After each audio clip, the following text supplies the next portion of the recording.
सगळ्यांना वेगळी ओळख द्यायची गरज नाही आहे का, म्हणजे दुसरा ओळगावकर सर, तर त्यांच्या आपण इथे स्वागत करत आहोत. अतिशय दुर्लभ अशी दोन माणसं आपल्याला आज मिळाली त्या कार्यक्रमासाठी. आपल्या संस्थेचे सेक्रेटरी माननीय गुंजाळ सर आपल्या सगळ्यांना ज्ञात आहेत, आणि संस्थेचे संचालक आदरणीय जोशी सर हे सगळ्यांना आपल्याला माहीत आहे. त्याच्यामुळे सगळ्यांचं आपण इथे स्वागत करत आहोत. आणि थोडंसं एक 10-5 मिनिट आपलं इथलं कार्यक्रम संपला की आपण कार्यक्रमाच्या स्थळी जाणार आहोत.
आणि महाराष्ट्रातील आघाडीचे लेखक, समीक्षक, विचारवंत आणि 89व्या अखिल भारतीय मराठी साहित्य संमेलनाचे अध्यक्ष माननीय प्राचार्य डॉक्टर श्रीपाद सबनीस सर, त्याचबरोबर प्रसिद्ध लेखक, संशोधक, पुणे विद्यापीठातील मराठी विभागाचे माजी विभाग प्रमुख, महानुभाव साहित्याचे गाडे अभ्यासक आणि रिद्धपूर अमरावती येथील मराठी भाषा विद्यापीठाचे कुलगुरू आणि प्रमुख वक्ते माननीय प्राध्यापक डॉक्टर अविनाश आवळगावकर सर, त्याचबरोबर आपल्या पुणे विद्यार्थी गृहाचे कार्यवाह आणि आपल्या सर्वांचे मार्गदर्शक माननीय श्रीयुत संजयजी गुंजाळ सर, आपल्या पुणे विद्यार्थी गृहाचे संचालक आणि आपले मार्गदर्शक माननीय श्रीयुत अमोलजी जोशी सर, प्राचार्य डॉक्टर सुरेश पाटील सर यांच्या ज्ञानवृत्ती या गौरव ग्रंथाला आपल्या लेखणीने संबोधित करणारे सर्व सन्मान्य लेखक यांचं संयोजकांच्या वतीने मी मनपूर्वक सहर्ष स्वागत करतो. त्याचबरोबर या सोहळ्यासाठी पुणे विद्यार्थी गृहाच्या विविध शाखा म्हणजेच कला विज्ञान व वाणिज्य महाविद्यालयाचे प्राचार्य डॉक्टर संजय वागचौरे सर, सर्व प्राध्यापक आणि कर्मचारी वर्ग, अभियांत्रिकी महाविद्यालयाचे प्राचार्य डॉक्टर मनोज भालेराव सर आणि प्राध्यापक कर्मचारी वर्ग, आपल्या शिक्षणशास्त्र आणि संशोधन महाविद्यालयातील प्राध्यापक आणि कर्मचारी वर्ग यांचे मनपूर्वक सहर्ष स्वागत करतो. पुणे प्राथमिक विद्यामंदिर विभागाच्या मुख्याध्यापिका साठे मॅडम आणि सर्व शिक्षक कर्मचारी वर्ग यांच्यासह उपस्थित असलेल्या सर्व निमंत्रित, आमंत्रित आणि रसिक मान्यवरांचं या आगळ्या वेगळ्या प्रकाशन सोहळ्याच्या निमित्ताने मी सहर्ष स्वागत करतो. आणि या अतिथींच्या उपस्थितीमध्ये हा सोहळा संपूर्ण होणार आहे. या सोहळ्याचं वर्णन करताना एकच वाक्यात सांगायचं झालं तर हा नृत्य सोहळा आपण याची देही याची डोळा अनुभवणार आहोत. या सोहळ्याला उपस्थित असलेले अतिथी पाहुणे यांचा अल्प परिचय स्वागत करणार आहे. या ठिकाणी मी उभा आहे.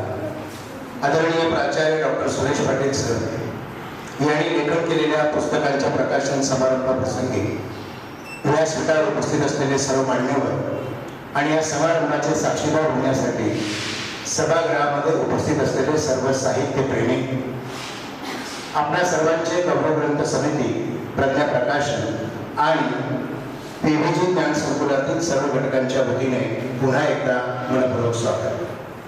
आजच्या या पुस्तक प्रकाशन सोहळ्याचे अध्यक्ष, संपूर्ण साहित्य क्षेत्रातील साहित्यिकांचे मार्गदर्शक, थोर विचारवंत, लेखक, समीक्षक आणि पिंपरी चिंचवड येथे संपन्न झालेल्या 91व्या साहित्य संमेलनाचे अध्यक्ष म्हणून त्यांनी अतिशय चांगल्या प्रकारचं या ठिकाणी मार्गदर्शन केलेलं आहे. त्यांचे विचार सर्वांपर्यंत पोहोचले आहेत असे आणि आज प्रकाशित होणाऱ्या पुस्तकांची प्रस्तावना लेखन करून आदरणीय पाटील सर यांना आशीर्वाद देणारे प्राचार्य श्री श्रीपाद सबनी सर यांचं मी मनपूर्वक स्वागत करतो. संत ज्ञानेश्वर ते भारतातले डॉक्टर बाबासाहेब आंबेडकर या वैचारिक ग्रंथापासून व्रतस्थ कमलकांत वडनेकर वर्गग्रंथ असे एकूण 62 वैचारिक ग्रंथांचे या ठिकाणी लेखन केलेलं आहे. अनेक ललित साहित्य निर्माण केलं आहे. सरांनी अखिल भारतीय मराठी साहित्य संमेलन, राष्ट्रीय बंधुता संमेलन, नव आंबेडकरवाद आणि पहिले जागतिक आंबेडकरवादी संमेलनांची भाषणे लिहिलेली आहे. सरांनी वाङ्मयावर आधारित 11 ग्रंथांचं लेखन केलेलं आहे. या सर्व लेखन कार्याबद्दल सरांना महाराष्ट्र शासनाचे अनेक पुरस्कार त्या ठिकाणी मिळालेले आहेत. त्यापैकी प्रियदर्शनी गांधी, नारायणजी सुर्वे, महात्मा ज्योतिबा फुले, आपल्या राज्याचा नामवंत असा यशवंतराव चव्हाण राज्य पुरस्कार असे एकूण मानाचे 33 पुरस्कार सरांना मिळालेले आहेत. सन्मानित करण्यात आले. सुमारे 41 विविध साहित्य संमेलनांचे अध्यक्षपद भूषवणारे पहिले साहित्यिक आहे. 51 साहित्य संमेलनांचं उद्घाटन करण्याचा बहुमान श्रीपाद सबनी सरांना त्या ठिकाणी मिळालेला आहे. आदरणीय कविवर्य कृष्णानंद दादासाहेब शिरवाडकर यांनी आजच्या अध्यक्षांबद्दल जे लिहिलेलं आहे ते या ठिकाणी सांगतो. डॉक्टर सबनी सर म्हणजे प्रागतिक भूमिका असलेले विचारवंत आहे आणि डॉक्टर गंगाधर प्रांतावडे यांनी तर सबनी सर राज्याच्या बुद्धी प्रमाणवादी प्रवाहातील एक सशक्त नाव, साहित्य, समाज, राजकारण आणि संस्कृती यांची मूलभूत चिकित्सा हा त्यांचा लेखन धर्म, प्रकट मांडणी हा त्यांचा स्वभाव आणि वैचारिकतेला नवा आशय व नवे अक्षर उद्गत देणारे अधिष्ठान आहे. अशा बहुआयामी व्यक्तिमत्वाचं आज आपल्या सर्वांना जवळून दर्शन झालं, सर्वांस लाभला आणि आता त्यांचे विचार आपल्याला आज ऐकायला मिळणार आहे. सरांचे पुन्हा एकदा नाशिक नगरीतील महाराष्ट्रातील नामवंत अशा पुणे विद्यार्थी गृह या नामवंत संस्थेच्या पुण्यभूमीत मनापासून स्वागत करतो आणि आजच्या अतिथी आमचे मार्गदर्शक संस्थेचे कार्यकुशल कार्यवाह आदरणीय संजय कुमार सर यांना विनंती करतो की सरांचा आपल्या राजा साहित्य प्रेमी पिंपरी चिंचवड येथे झालेल्या साहित्य संमेलनामध्ये सहभाग नोंदवला होता. त्यावेळेस त्यांचे विचार त्यांना निश्चितच ऐकायला मिळाले असतील. धन्यवाद सर. यानंतर आपल्या दुसरे अतिथी आजच्या कार्यक्रमाचे प्रमुख पाहुणे आणि आज प्रकाशित होणाऱ्या सर्व पुस्तकांना ज्यांच्या विचारांची पाठराखण लाभली आहे असे डॉक्टर अविनाश अमृतावकर सर यांचे आपल्या सर्वांच्या वतीने मी पुन्हा एका मनापासून स्वागत करतो. सर MA, MP आणि मराठी विषयात PhD आहे. त्यांना शैक्षणिक अध्यापनाचा 36 वर्षाचा प्रदीर्घ असा अनुभव आहे. प्रारंभी सर अहमदनगर महाविद्यालयात मराठीचे प्राध्यापक आणि विभाग प्रमुख म्हणून त्यांनी काम केले. त्याचबरोबर आजवर सरांची 17 पुस्तके प्रकाशित झाली असून 2 पुस्तके प्रकाशनाच्या मार्गावर आहेत. ग्रंथालग्रंथ 24 लेख प्रसिद्ध झालेले आहेत तर 70 प्रकाशित शोध निबंधांचे प्रसिद्ध आहे.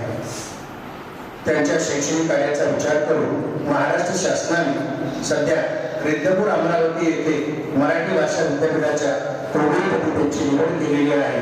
ही आपल्या सर्वांच्या आणि महाराष्ट्रातील सर्व रसिकांच्या दृष्टीने आणि साहित्यप्रेमीच्या दृष्टीने एक अभिमानाच्या विद्यापीठाची गोष्ट आहे असे प्रमुख अतिथी डॉक्टर आवळगावकर सरांचा देखील माननीय संजय गुंजाळ सर यांनी यथोचित सन्मान करावा अशी मी त्यांना विनंती करतो.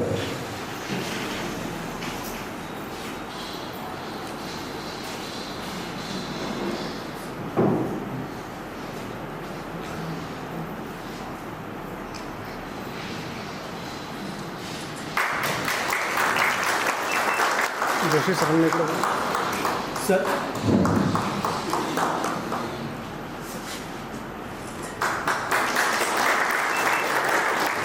साहित्य रसिकांनी थँक्यू सर.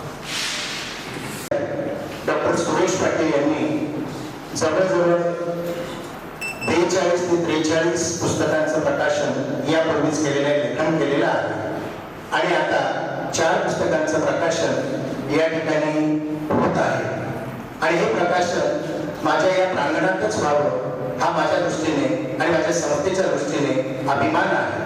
आणि म्हणून या संस्थेचे माझे विद्यार्थी, या संस्थेबद्दल निष्ठा असलेले, अर्पणपणा प्रेम असलेले या संस्थेचे कार्यवाह संजय गुंजाळ सरांनी पाटील सरांना आग्रह धरला आणि या सभागृहामध्ये आज त्यांच्या प्रमुख उपस्थितीमध्ये या चारही पुस्तकांचं प्रकाशन या ठिकाणी होत आहे. असे आमचे मार्गदर्शक, आमच्या पाठीशी सदैव उभे असणारे, एक वेगळ्या प्रकारची दिशा देण्याचं काम करणारे, शिक्षणाबद्दलची आवड असणारे या संस्थेचे माजी संचालक, व्हाईस चेअरमन आणि आता सध्या कार्यवाह म्हणून कार्यरत असलेले डॉक्टर संजय गुंजाळ सर यांचा लेखक डॉक्टर सुरेश पाटील सर यांनी त्यांचा सत्कार करावा, सन्मान करावा अशी मी त्यांना विनंती करतो.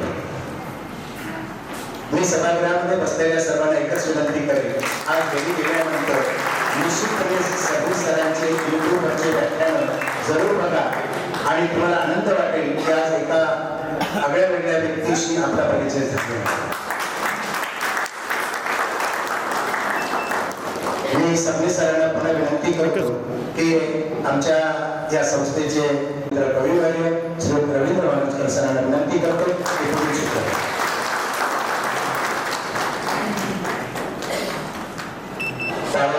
जोरदार धन्यवाद सर. मान्यवरांना नक्कीच आपण आता ग्रंथांच्या प्रकाशन सोहळ्याकडे वळूया. सांगायला अतिशय आनंद वाटतो की या ठिकाणी आयरे सरांनी म्हणजे सर्वच मान्यवरांचा परिचय ज्यावेळेस माझ्याकडे आला त्यावेळेस जवळजवळ 10-12 पानं परिचय त्यांचा होता. परंतु सरांनी, आयरे सरांनी अतिशय अल्प शब्दामध्ये हा परिचय करून दिलाय. त्याला आपण घागर में सागर बनतो. आयरे सरांसाठी आपण थोडक्यात कारण कुठलाही कार्यक्रम हा त्या वक्त्याच्या परिचयापेक्षा त्याच्या वक्तव्यातून, बोलण्यातून होत असतो. आणि म्हणून आज आपल्याला लाभलेले सर्व मान्यवर समोर तर अनेक दिग्गज बसले आहेत. नुकतेच ज्यांचं आगमन झालंय ते महाराष्ट्राचे ग्रंथालय संचालक आमचे अतिशय जुने मित्र अशोकराव गाडेकर सर या कार्यक्रमाला आवर्जून उपस्थित झाले. त्यांच्या व्यस्त दिनक्रमातून प्राचार्य डॉक्टर बाबूराव देसाई सर आणि सर्वच मान्यवर ठिकाणी उपस्थित झालेले सर आणि ग्रंथाबरोबर आहे गाडेकर सरांचाही सुद्धा या गौरव ग्रंथामध्ये लेख आहे. प्रकारचं साहित्य त्यांनी लिहिलेलं आहे. त्यांचा परिचय जर मी जे करून दिला तर निश्चितच आपल्याला अजून परिचय होईल. परंतु मी विस्तार भयास्तव या ठिकाणी माझ्या शब्दांना विराम देतो. सरांनी मराठा विद्याप्रसारक समाज संस्थेपासून तर त्याच्या अगोदर आदिवासी सेवा समिती, नंतर महाराष्ट्रातलं पहिलं मुक्त विद्यापीठ यशवंतराव चव्हाण महाराष्ट्र मुक्त विद्यापीठ आणि आता पुणे विद्यापीठ, अशा नावाजलेल्या 4 संस्थांमध्ये सरांनी जे कार्य उभं केलं आहे त्या कार्याचा हा परमोच्च असा आनंदाचा क्षण आहे की पुणे विद्यार्थी गृहासारखी 1909 मध्ये स्थापन झालेली संस्था, प्राचार्य डॉक्टर श्रीपाद सबनीस सरांसारखे विचारवंत अध्यक्ष, औरंगावकर सरांसारखे भाषाप्रभू आणि रिद्धपूरच्या मराठी भाषा विद्यापीठाचे कुलगुरू आणि दोन्ही बाजूला या संस्थेचे आधारवड म्हणजेच माननीय गुंजाळ सर आणि जोशी सर. गुंजाळ सरांचा माझा परिचय जरी थेट नसला तरी जोशी सरांमुळे त्यांचा परिचय सुरू झालेला आहे. जोशी सरांनी मला 2-3 ठिकाणी पुणे विद्यार्थीगृहाच्या सहकार्यामध्ये बोलवलं होतं आणि त्यामुळे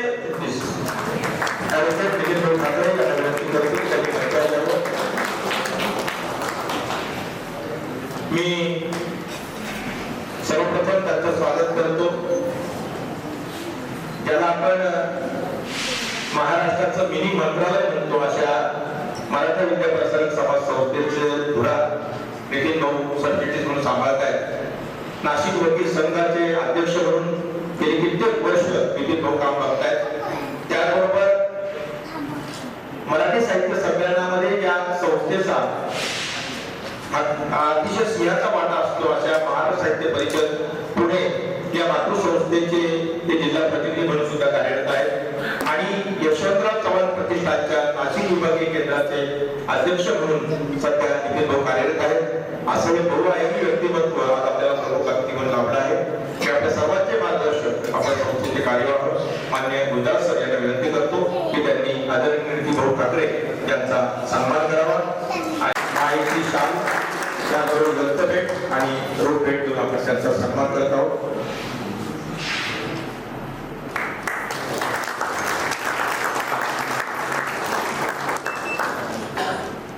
धन्यवाद. Thank you sir. Karmaveer advocate Babaji Thackeray यांचा समर्थ वारसा पुढे चालवणारे नितीनभाऊ ठाकरे. धन्यवाद. प्रकाशन सोहळा संपन्न होत असताना आपण आत्मकथन जे आहे हिवर भाग 1 त्याचं प्रकाशन सर्वप्रथम करणार आहोत. अवसरग्रस्त परिसरात आढळणारी हिवर ही वनस्पती, तिचं अस्तित्व आणि चिवटपणा यामुळे ती सर्वत्र जगण्याची लढाई लढण्यासाठी जी माणसं काम करतात त्यांच्यासाठी एक आदर्श असं उदाहरण असलेली हिवर वनस्पती आहे. हिवर आणि एंकर या दोन्ही वनस्पती अशा आहेत की ज्या दुष्काळग्रस्त किंवा अवसरग्रस्त भागात विशेषतः सरांचा जो माळमाथा परिसर आहे त्या परिसरामध्ये या वनस्पती असतात आणि टिकतात. हे सर्व मान्यवरांना विनंती करणार आहे की त्यांनी हिवर या आत्मकथनाचं प्रकाशन करावं. प्रज्ञा प्रकाशन जोरदार पुस्तक प्रकाशन म्हणजे पुस्तक म्हणजे आपला चालता बोलता इतिहास असतो आणि अतिशय अप्रतिम असं हे आत्मकथन आज आपल्या सर्वांच्या साक्षीने त्या ठिकाणी प्रकाशित होतं. जोरदार प्रकाशन आपल्या ठिकाणी संपन्न करूया.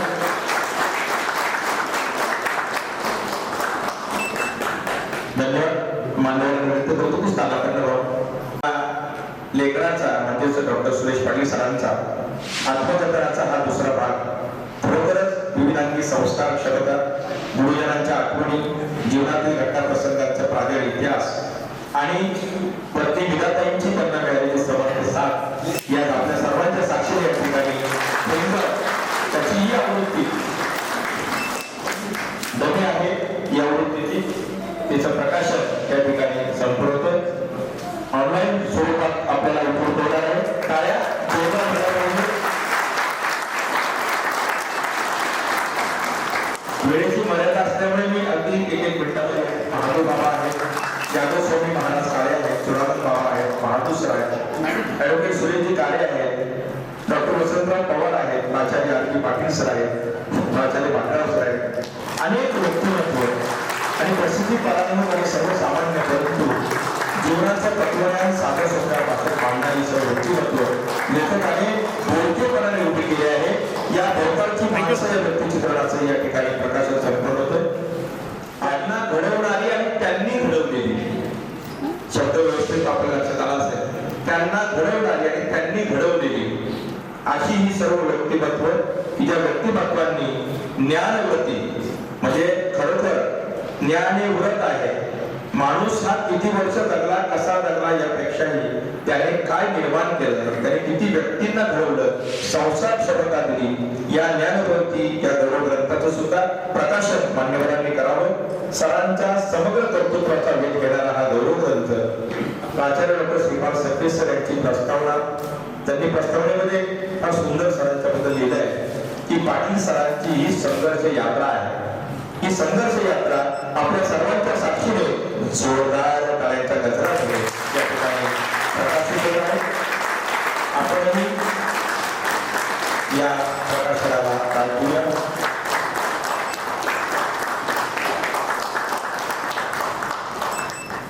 Thank you sir. धन्यवाद. मान्यवरांसाठी स्थानापन्न व्हावं.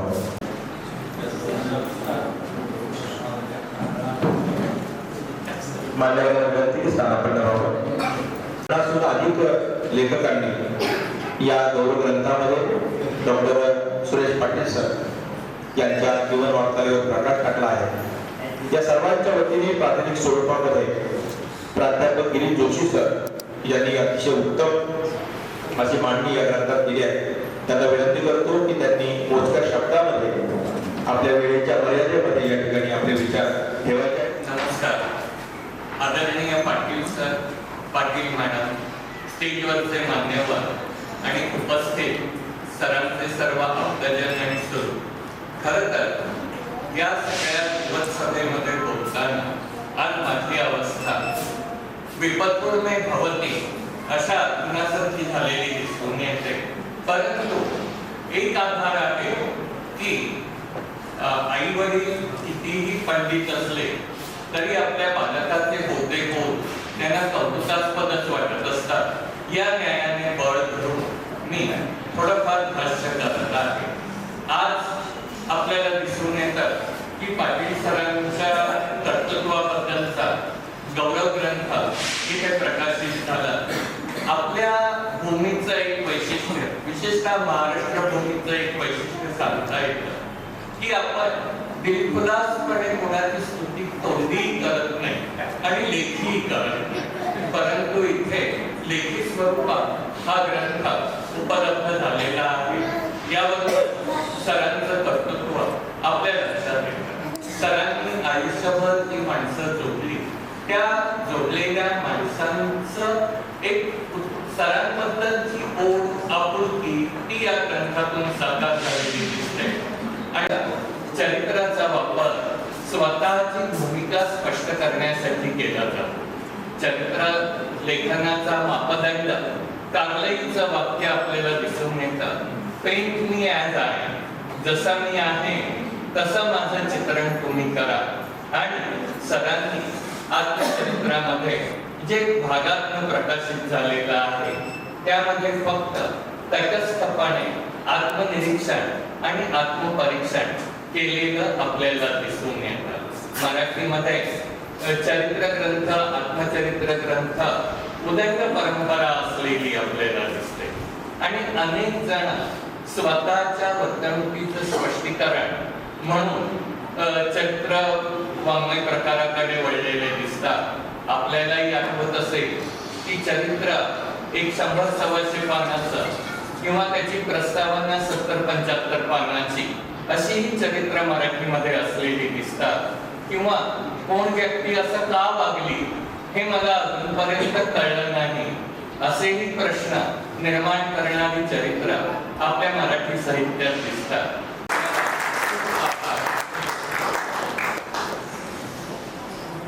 वेळेची मर्यादा आपल्याला असल्यामुळे आपण सर्वच लेखकांचं मनोगत या ठिकाणी घेऊ शकलो नाही, त्याबद्दल मी क्षमा मागतो. यानंतर अतिशय मोजक्या आणि कमीत कमी शब्दामध्ये मनोगत व्यक्त करण्यासाठी मी चांदोड महाविद्यालयाचे मराठी विभाग प्रमुख सुप्रसिद्ध साहित्यिक समीक्षक प्राध्यापक डॉक्टर तुषार चांदोडकर सर यांना विनंती करतो की त्यांनी या ग्रंथावर मोजक्या शब्दामध्ये भाष्य करावं. जोरदार टाळ्यांच्या ग्रंथामध्ये आपण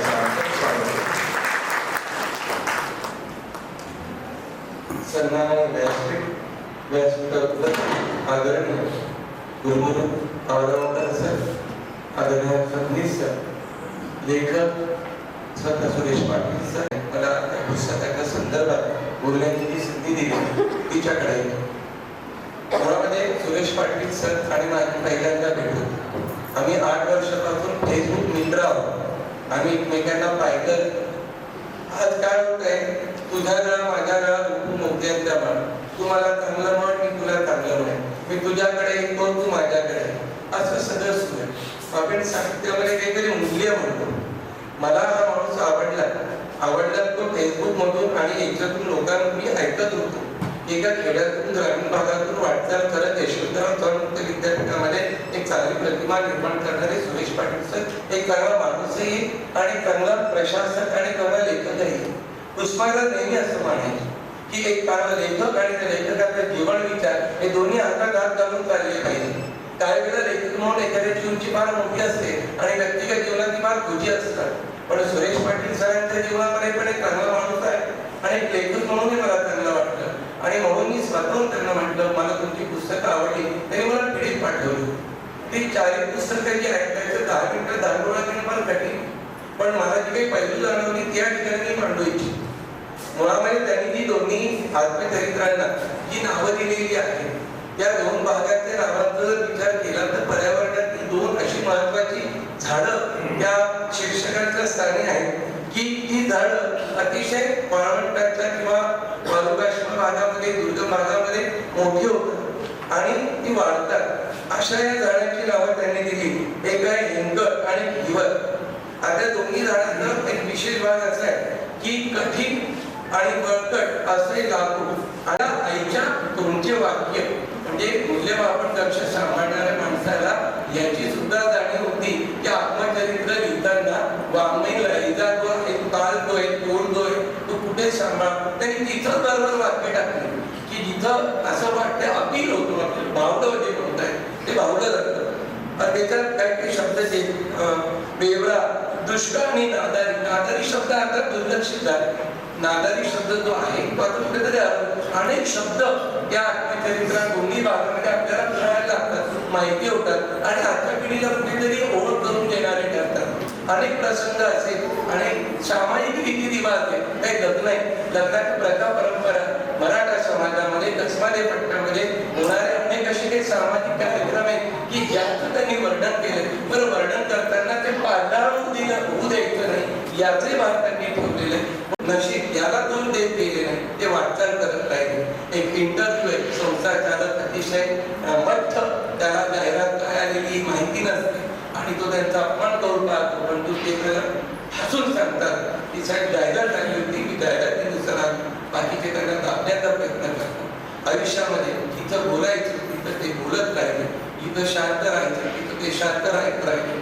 तळकपणा आणि मऊपणा हा दोन्ही वृक्षांचा त्यांच्या व्यक्तिमत्वामध्ये कुठेतरी दिसला.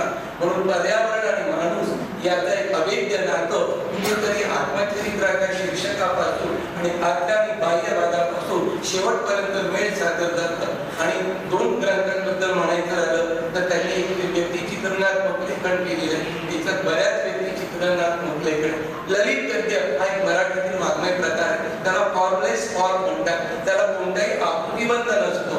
ललित गद्यामध्ये येणारं हे व्यक्तिचित्रणात्मक लेखन हे सुद्धा एक एक व्यक्तिमत्वाला ठासी आणि ठसठशीतपणे आपल्याकडे उभं करतं. आणि गौरव ग्रंथाबद्दल अधिक काय सांगायला पाहिजे. ग्रंथाच्या भाषेमध्ये समारोप करतो.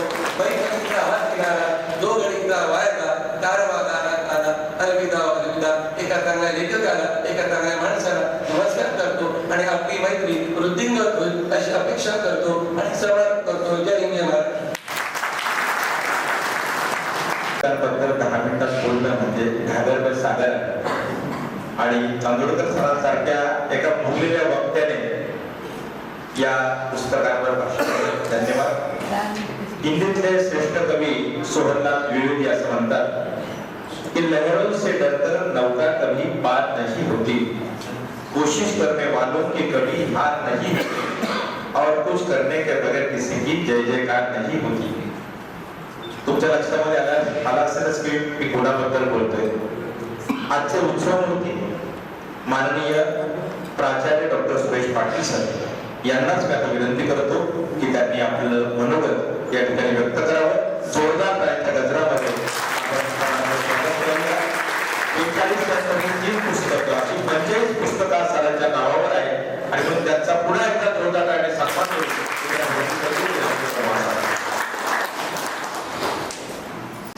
आज या कार्यक्रमाच्या प्रसंगी मंचावर उपस्थित आदरणीय डॉक्टर पाटील सर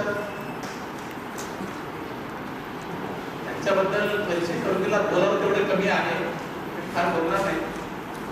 त्यानंतर आजचे दुसरे एक आपले मोठे पाहुणे आणि विद्यापीठ विद्यापीठ सुरू झालं, मराठी भाषा विद्यापीठाचे कुलगुरू डॉक्टर अविनाश होलगावकर. नाशिक जिल्ह्यामध्ये ही एक अग्रगण्य संस्था आहे किंवा मी ज्या संस्थेमुळे आज मी उभा आहे त्या संस्थेचे सरचिटणीस, त्या संस्थेत मी काही दिवस काम केलेलं आहे. सरचिटणीस आदरणीय ॲडव्होकेट साहेब,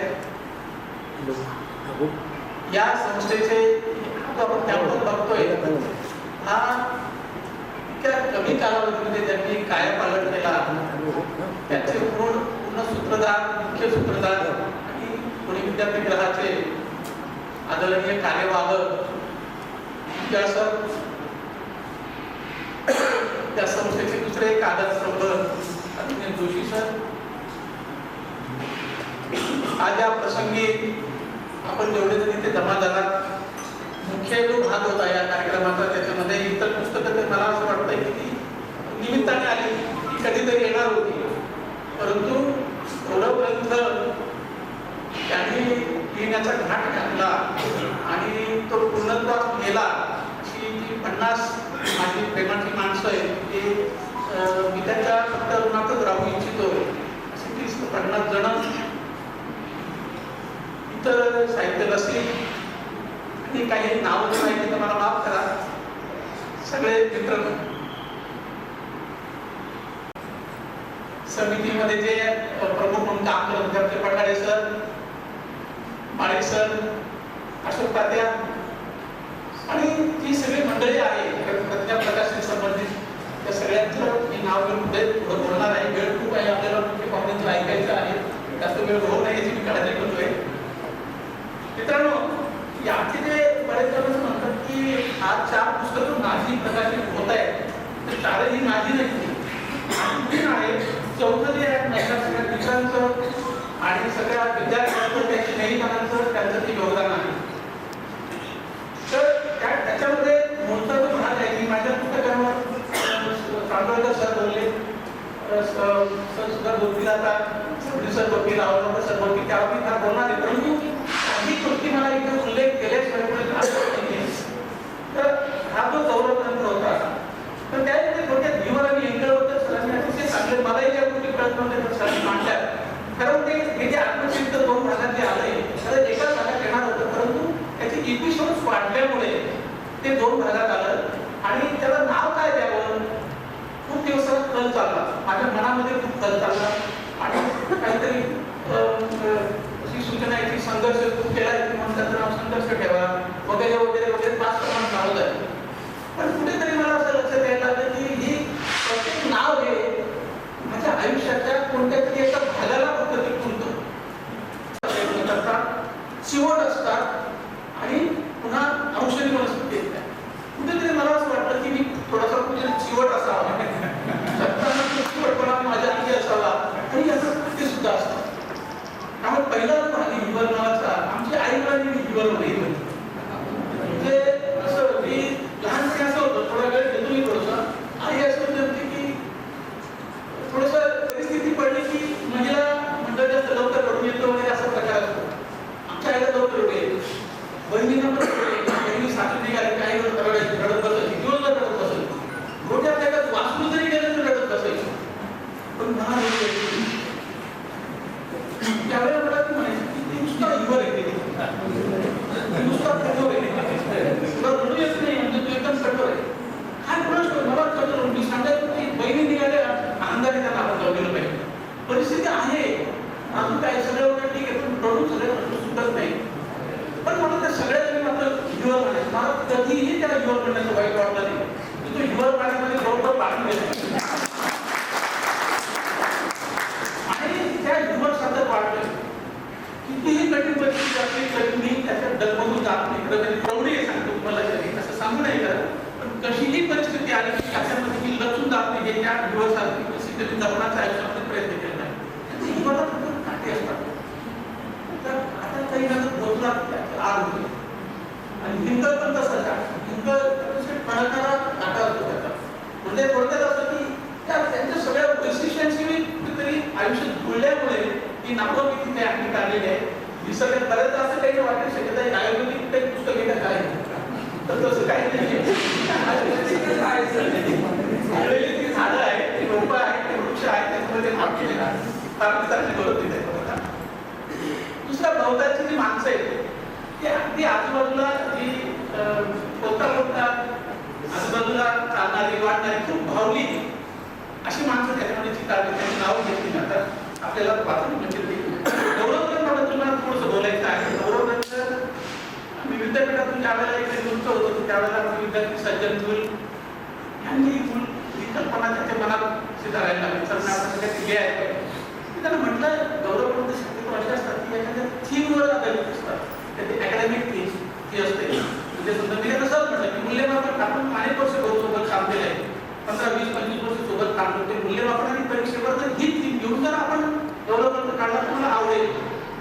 त्यांनी ते काही दिवस ते मनात धरलं आणि तो प्रयत्न केला. पण तो विषय असा आहे त्याच्यावर मास्टरी आणून मी लिहिणं वगैरे ते जरा चढ जाताना जरा दिसलं ते सर म्हणे मी ना तो विषय सोडतो आणि आम्ही तुमच्या विषयीच लिहितो.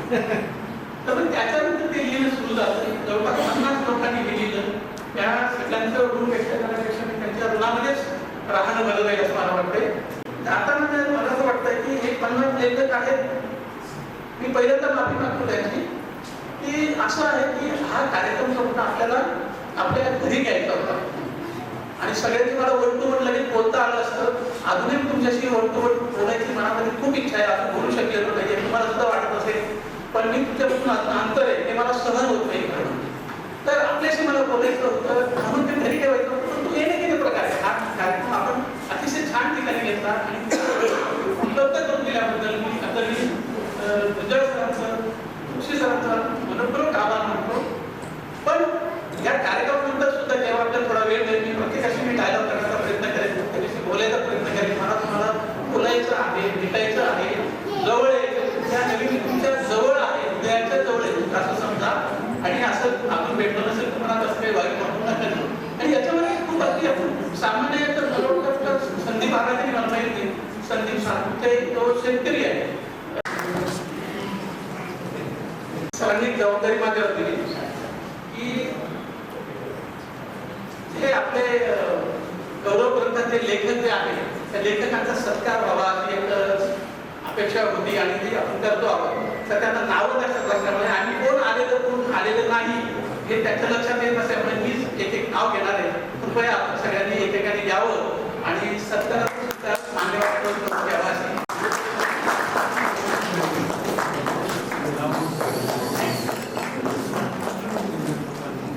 धन्यवाद सर.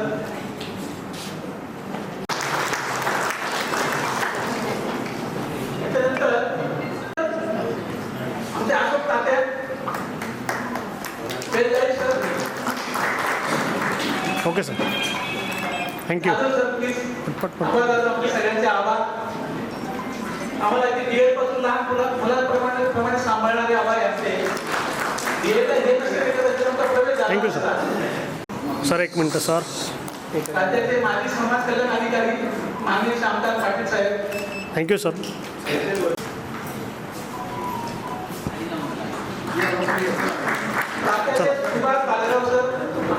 माझे विद्यार्थी अशोकजी गाडेकर पुढे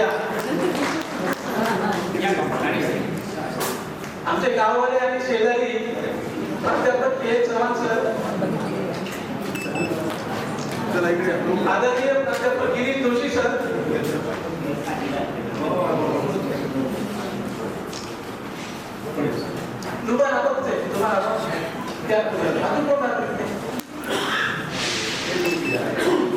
आदरणीय PR आहे सर, आमचे डीएडचे गुरु सगळ्यात ठीक आहे, ओके. त्यांचा आशीर्वाद सतत लाभलेला आहे. काही करतो. आदरणीय बापूराव देसाई सर, सौ मीरा पाटील, परीक्षा पाटील आहेत सर. प्रज्ञा पाटील शेडके, आमचे जावई सुदर्शन आहेत. सर एक मिनिट. लहान जावई सर एक शेडके यापुढे या.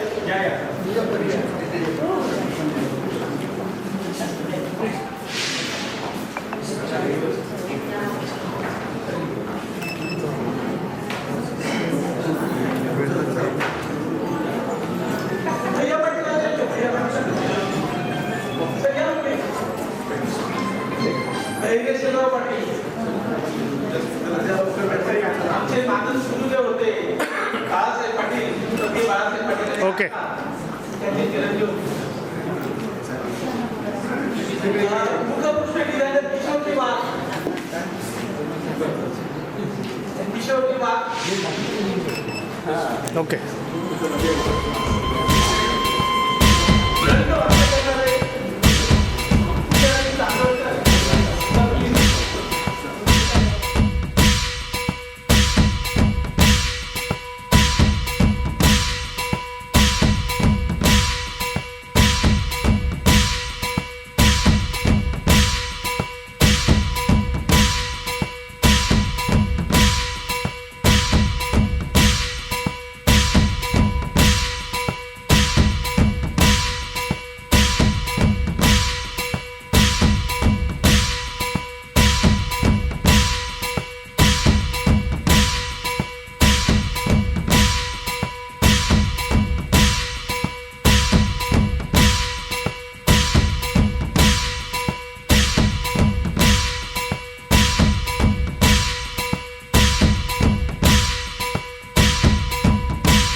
आता एमएडचे विद्यार्थी एक मिनिट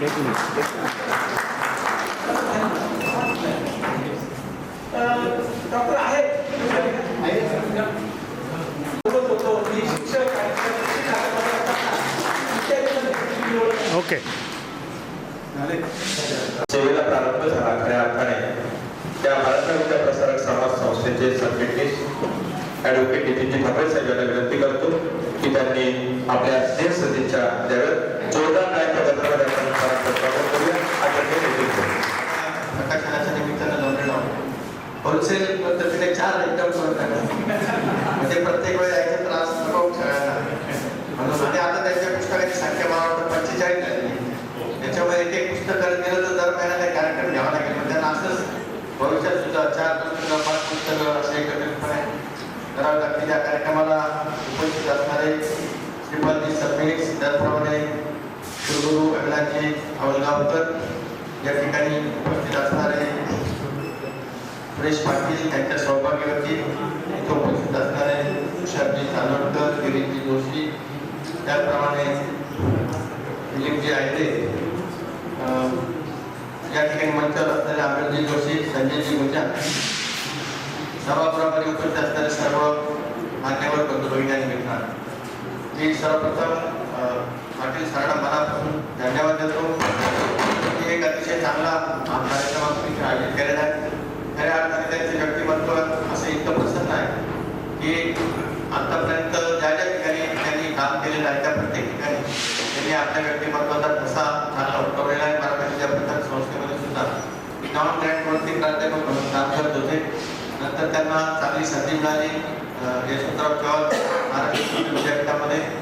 तिथे सुद्धा त्यांनी त्यांच्या कार्याचा ठसा अतिशय प्रभावीपणे राबवलेला आहे. तिथनं सेवानिवृत्त झाल्यानंतर आता पुणे विद्यार्थीगृहाच्या इथे ते कार्यरत आहेत. म्हणजे त्यांना सतत काम करण्याची त्यांची जी काही प्रवृत्ती आहे ती मला वाटतं त्यांना शेअर करून ठेवते.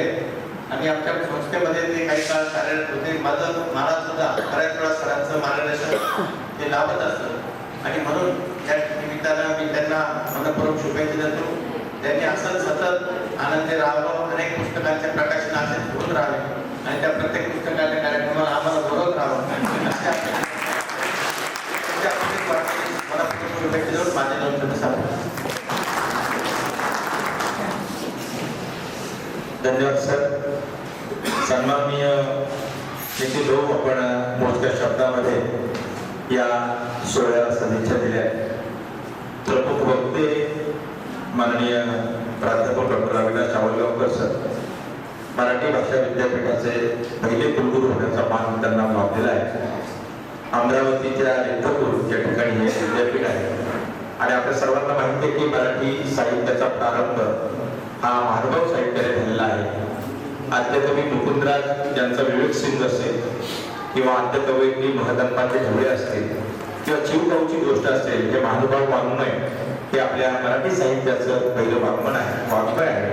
आणि म्हणून आज या विद्यापीठाचे कुलगुरू डॉक्टर अविनाशजी आवलगावकर सर हे प्रमुख वक्ते म्हणून आपल्याला लाभले. मी सरांना विनंती करतो की त्यांनी या ठिकाणी या कार्यक्रमाच्या निमित्ताने आपल्याशी संवाद साधावा. जोरदार टाळ्यांच्या गजरामध्ये सरांचं स्वागत करूया. आदरणीय कुलगुरू डॉक्टर अविनाशजी आवलगावकर सर.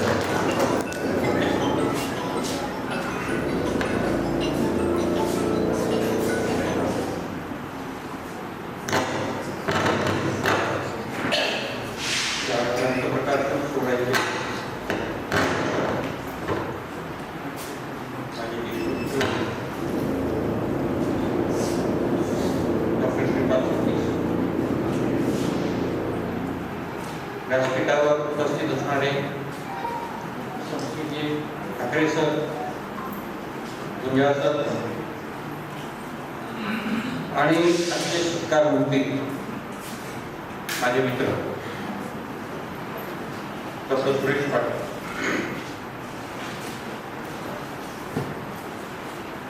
सुरेश पाटील सरांचा जेव्हा मला फोन आला की असा कार्यक्रम आहे आणि तुम्ही यावं अशी माझी मनापासूनची इच्छा आहे, तेव्हा तुम्ही याल का?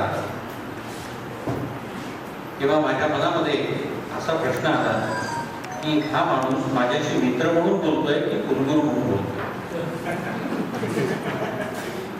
आणि मला चटकन आलं की त्यांना असं म्हणालो की तुमच्या कार्यक्रमासाठी मी येणार नाही असं कधी होऊ शकत. सातत्याने माणसामध्ये वावरणाऱ्या माणसाच्या आनंदामध्ये सहभागी होण्यासाठी आपण येऊ नये ही गोष्ट मनाला कदापिही न भावणे. आणि मी त्याच क्षणी त्यांना असं म्हणालो की मी येणार. आणि त्यावेळेला त्यांनी मला सांगितलं की डॉक्टर श्रीपाद सबनीस पण येणार आहे. तर मी म्हटलं हा माझ्या दृष्टीने दुर्दैव चर्चा आहे. कारण बरेच दिवसात एका शहरामध्ये राहून त्यांची माझी गेल्या काही वर्षांपासून भेट नव्हती. कारण ते गावोगावी भटकत होते आणि मी ते कुठे कुठे भटकताय याचा आराखडा काढण्यामध्ये पुण्यामध्ये थांबलो. पण डॉक्टर सुरेश पाटील यांनी हा चांगला योग आणून दिला त्याबद्दल मी त्यांचे मनापासून आभार मानतो. या सभागृहामध्ये अनेक मान्यवर अभ्यासक, जाणकार, प्राध्यापक, शिक्षक बंधू भगिनी उपस्थित आहेत. आणि आपल्या समोर माझ्या मित्राच्या कार्यकर्तृत्वाबद्दल बोलण्याचा एक जो काही गहिवर आहे तो निश्चितच मला यायचा. एखाद्या लेखकाची 3 पुस्तकं आणि त्याच्यावरचा गौरवग्रंथ एकाच व्यासपीठामध्ये एकाच दिवशी प्रकाशित होण्याचा दुर्मिळ योग असतो. मला असं वाटतं की तो काही वर्षांमधून कधीतरी येत असावा. असं म्हणतात ना काही वर्षांमध्ये कुठलं तरी 1 वर्ष वगैरे येत असतं. तसा हा दुर्मिळ योग आज आलेला आहे. आणि या योगाचे मानकरी ठरण्याचं भाग्य आम्हाला लाभलं हा तुमच्या दृष्टीने अतिशय आनंदाचा भाग आहे. आपण त्याचे सर्व साक्षीदार आहात. मित्रांनो, या प्रामुख्याने 3 पुस्तकांच्या अनुषंगाने मी काहीशी मांडणी करणार आहे. हा मांडणी करायला वेळ नाही कारण अगदी सांगायचं असं की या पुस्तकाची पाठराखण करण्याचा मी प्रयत्न केला. पण ज्याची पाठ इतकी मजबूत आहे त्याची पाठराखण माझ्यासारख्या माणसाने करावं ही काही कदापि शक्य नाही. पण तो योग कधी मला आणून दिली.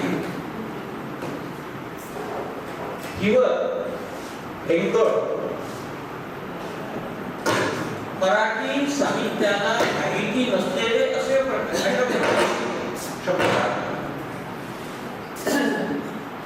सहजपणे लक्ष देऊ शकणार नाही अशा प्रकारची शब्द म्हणजे असं म्हटलं जातं की नावात काय आहे. तर मी असं म्हणत आलो आहे की नावात काय नसतं. माणूस नावाप्रमाणे वागत नाही किंवा नावाप्रमाणे जगत नाही म्हणून नावाचं शून्यपण दिसतं पण नावात काहीच. तसं या दोन्ही आत्मकथनाला आत्मकथन म्हणायचं आत्मचरित्र म्हणायचं याही संदर्भामध्ये माझ्या संकल्पना स्पष्ट नाही. त्या संदर्भात मी थोडं बोलणार. पण त्यांनी जी नावं दिलेली आहेत ती निश्चितच अर्थपूर्ण आहे. ती म्हणजे ही प्रतिकात्मक नाव आहे. ही अर्थपूर्ण आहे.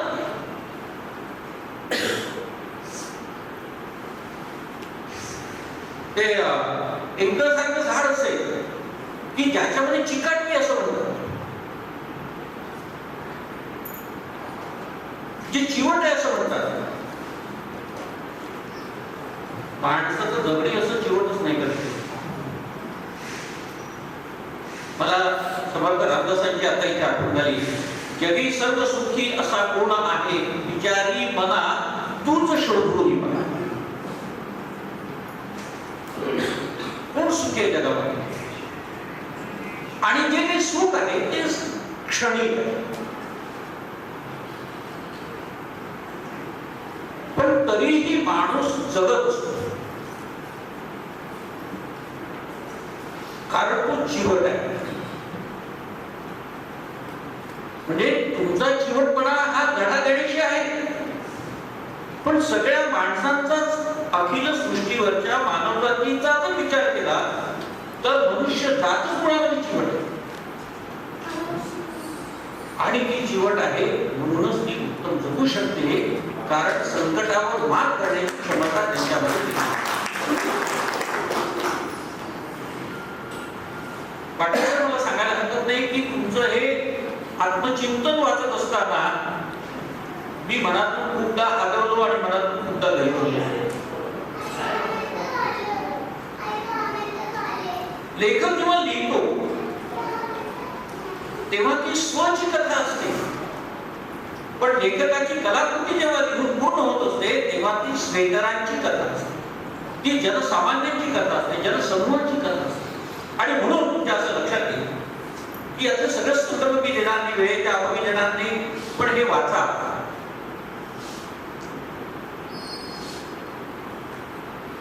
हे वाचल्यानंतर आपल्याला कळायला लागेल तर अरे या सुरेश पाटलांमध्ये मी पण आहे.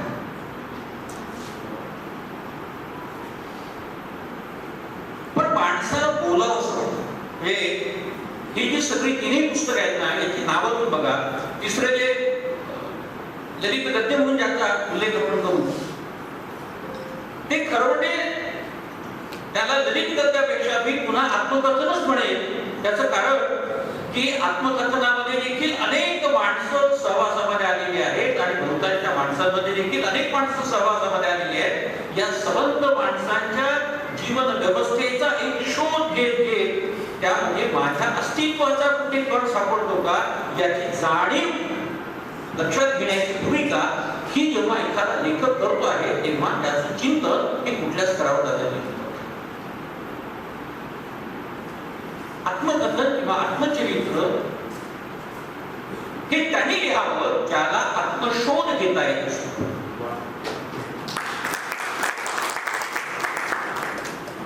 मी असं म्हणेल नेहमी की सगळ्या लेखनामध्ये स्वबद्दल लिहिणं सोपं नाही. कारण जेव्हा स्वबद्दल जेव्हा माणूस लिहितो तेव्हा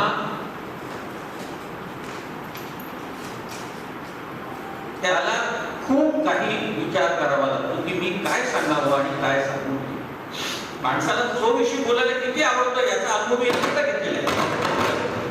बोलत होते आणि मुलगा हातामध्ये असलेल्या बिस्किटाचा पुडा कानाला लुटला आणि मला ते इतकं विलक्षण वाटलं तर त्याला त्याच्या पायात चपला पण होता की लहानसं बाळ होतं फक्त चालू शकत होतं बोलतो येऊन. पण तो किती अनुकरण करत होता की वडील फोनवर बोलत आहेत आणि हा फक्त मोबाईल सारखा तो कानाला बिस्किटाचा पुडा त्याला मी त्यांना म्हणत बघा काय गंमत आहे. तेव्हा अशी परिस्थिती अशी झालेली आहे की माणसं बोलत नाही आणि न बोलण्याचे परिणाम काय काय होऊ शकतात ते आपल्याला रोजच्या वृत्तपत्रांमधून किंवा कानावर येणाऱ्या घटनांमधून काढले लागतात आणि आपण अस्वस्थ होतो. माझं सगळं कोणाला तरी सांगावं असं वाटणं म्हणून मी म्हणालो ना की मला त्या सुरेश बरोबर अविनाश दिसत होता कारण जगण्याचं एक पाऊल कुठेतरी मागे कसं पडलेलं आहे.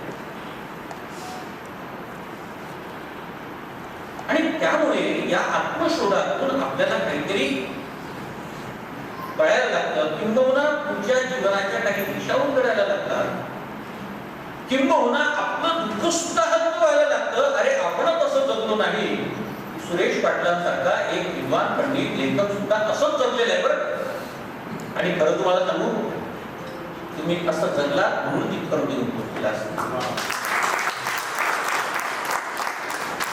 तुम्ही जर लहानपणापासून उत्तम पलंगावर ऐश आरामात जगत आला असाल तर तुम्हाला जीवनाचं मूल्य कितपत कळालं असतं हा माझ्यासमोरचा प्रश्न. पण जेव्हा तुम्ही आईचं बोट धरून मालेगावच्या दिशेने चालायला लागता अतिशय सुंदर वर्णन केले.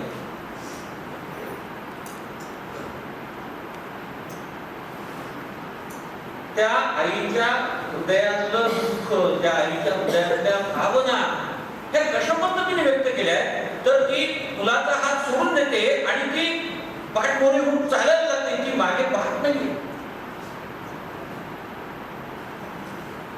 आपल्याला काय वाटेल काय आई आहे मुलगा सतत वळून वळून पाहतोय पण आई त्याच्याकडे वळून पाहत नाही येत नाही. पण मला एक सांगा मुलाच्या डोक्यावर फक्त पेटीचं ओझं होतं त्या आईच्या हृदयावर एवढं मोठं ओझं असेल की आज सगळ्यात लहान असलेल्या माझ्या मुलाला देखील मी माझ्यापासून दूर करते आहे, तिच्या भावनांचं जे चित्रण आहे ते एका वाक्यातून, एका कृतीतून सुरेश पाटलांनी व्यक्त केलेलं आहे की ती चालत राहते आहे आणि ती मागे वळून पाहत नाही, आणि मग ती अशा टप्प्यावर जाते आणि मागे वळून पाहते.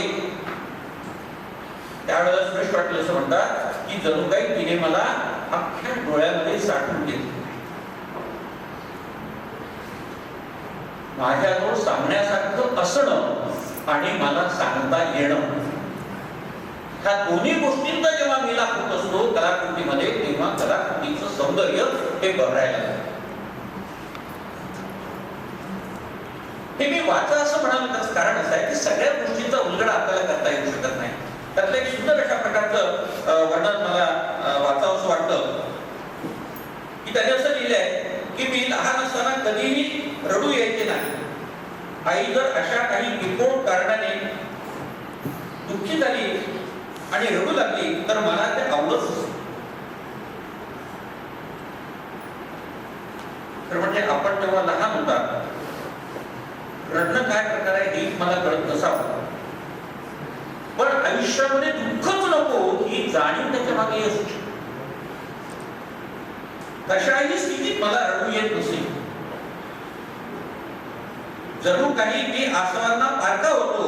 यामुळे अनेकदा आई माझ्या बहिणी मला निष्ठुर म्हणायच्या, आई मला हिवर म्हणायची. उत्तर आणि मध्य महाराष्ट्रात हिवर नावाची काटेरी झुडूप वदाधार स्वतंत्र आढळते, सर्वत्र आढळते. अतिशय कमी पाण्यावर जगणारे, कडक उन्हाळ्यातही सहज हिरवे राहणारे, परंतु अतिशय अणकुचीदार आणि विषारी काटे आलेले हे झाड असते. संपर्कात आलेल्याला याचा काटा आपला प्रताप दाखवतो.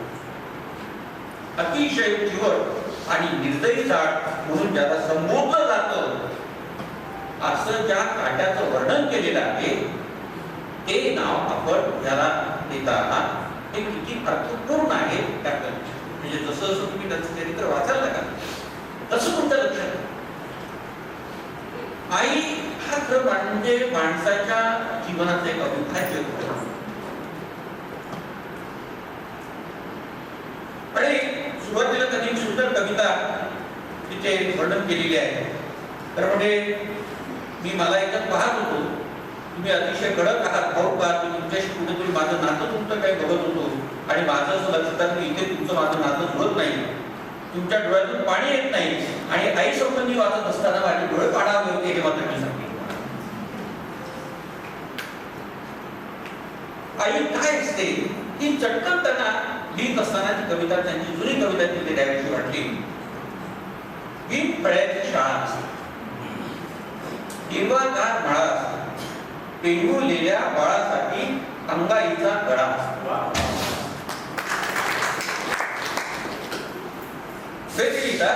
रेशमाच्या गोरपळीत थंडगार वारा असते, तहानलेल्या लेकरासाठी आकाशी घन निळा असते. सुंदर शब्द म्हणजे घन निळा. आकाश, चंद्र आणि कृष्ण हे तिन्ही एकदम एका ओळीमध्ये ते घेऊन बसताय. आई साड्यांची आस असते, भुकेल्या पोटासाठी तुरटीचा घास असते, खरीपाच्या मळ्यामध्ये धान्याची रास असते, व्याकुळलेल्या वासराची पानाळलेली कास असते, भरलेल्या दवामध्ये देवत्वाचा वास असते. आई असते चूल, कधी ऊब देणारी तर कधी थकथकणारी. काय सुंदर एक लक्षात. चुलीचं आणि आपलं नातं जे आहे ते फार वेगळं आहे. म्हणजे चूल पोटाचीही भूक भागवते आणि चूल देहाचीही भूक कमी होते. ती आई असते.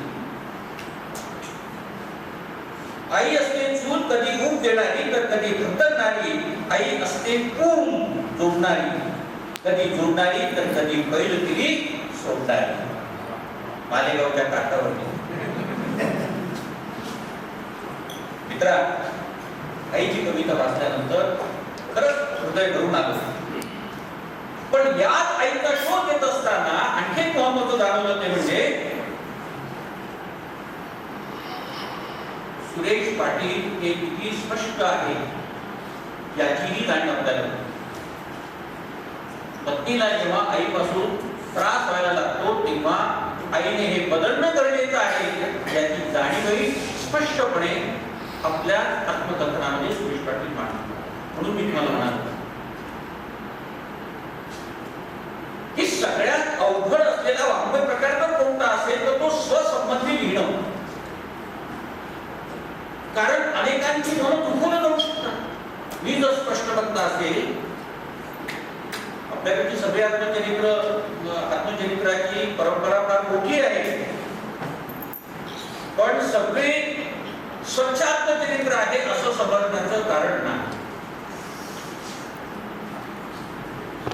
कुठेतरी काहीतरी स्वला प्रकाशात आणण्याचा एक प्रयत्न हा आत्मकथनांमधून आत्मचरित्रांमधून केला जातो. पण जेव्हा तिथे सभोवतालच्या घडलेल्या सगळ्या घटनांचा मार्मिकपणे विचार करून लिहिलं जात असतं तेव्हा ती चिंतन खऱ्या अर्थाने सत्यतेच्या पातळीवर विस्तरणार असतं.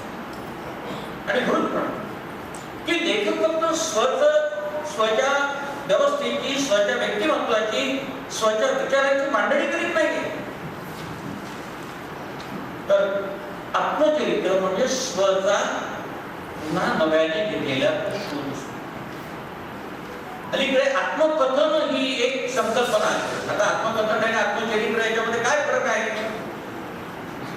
आपल्याकडे आधी आत्मचरित्र होतं, नंतर मग ते आत्मकथन आलं. प्रामुख्याने दलित साहित्याच्या संदर्भामध्ये आत्मकथन हा शब्द आला आणि म्हणून दलित साहित्याच्या अभ्यासक आणि माझे मित्र प्राध्यापक दत्ता भगत यांना मी एकदा गुलबर्गाच्या समितीमध्ये असताना त्यांना विचारलं, गुलबर्गाच्या सर मला हे जरा समजून सांगा. त्याने समजून सांगण्याचा प्रयत्न केला, पण मला उत्तर लागली नाही. ते सांगण्याची पद्धत हीच होती की आत्मकथन हे केव्हाही लिहिलं जातं, 25 लिहिलं जाऊ शकतं आणि 50 लिहिलं जाऊ शकतं आणि ते अनेक खंडात लिहिलं जाऊ शकतं. आणि मग आत्मचरित्र काय एकाच खंडात घ्यायला पाहिजे असं कोणी सांगितलं? किवर आणि हिंकळ आणि पुढे नंतर येणारा तिसरा भाग भोवतालची माणसं हे काय खंड नाही आहेत का? किंवा अनेक खंडामध्ये अनेकांची आत्मचरित्र आली. आत्मकथन म्हणा किंवा स्वकथन म्हणा किंवा आत्मचरित्र म्हणा, या तिन्ही शब्दांमध्ये एकच आहे, मी माझ्या संबंधी बोलणे, मी माझा तटस्थपणे शोध घेणे आणि समाजासमोर ते मांडणे. पण हे तटस्थपणे बोलता आलं पाहिजे असं म्हणाले.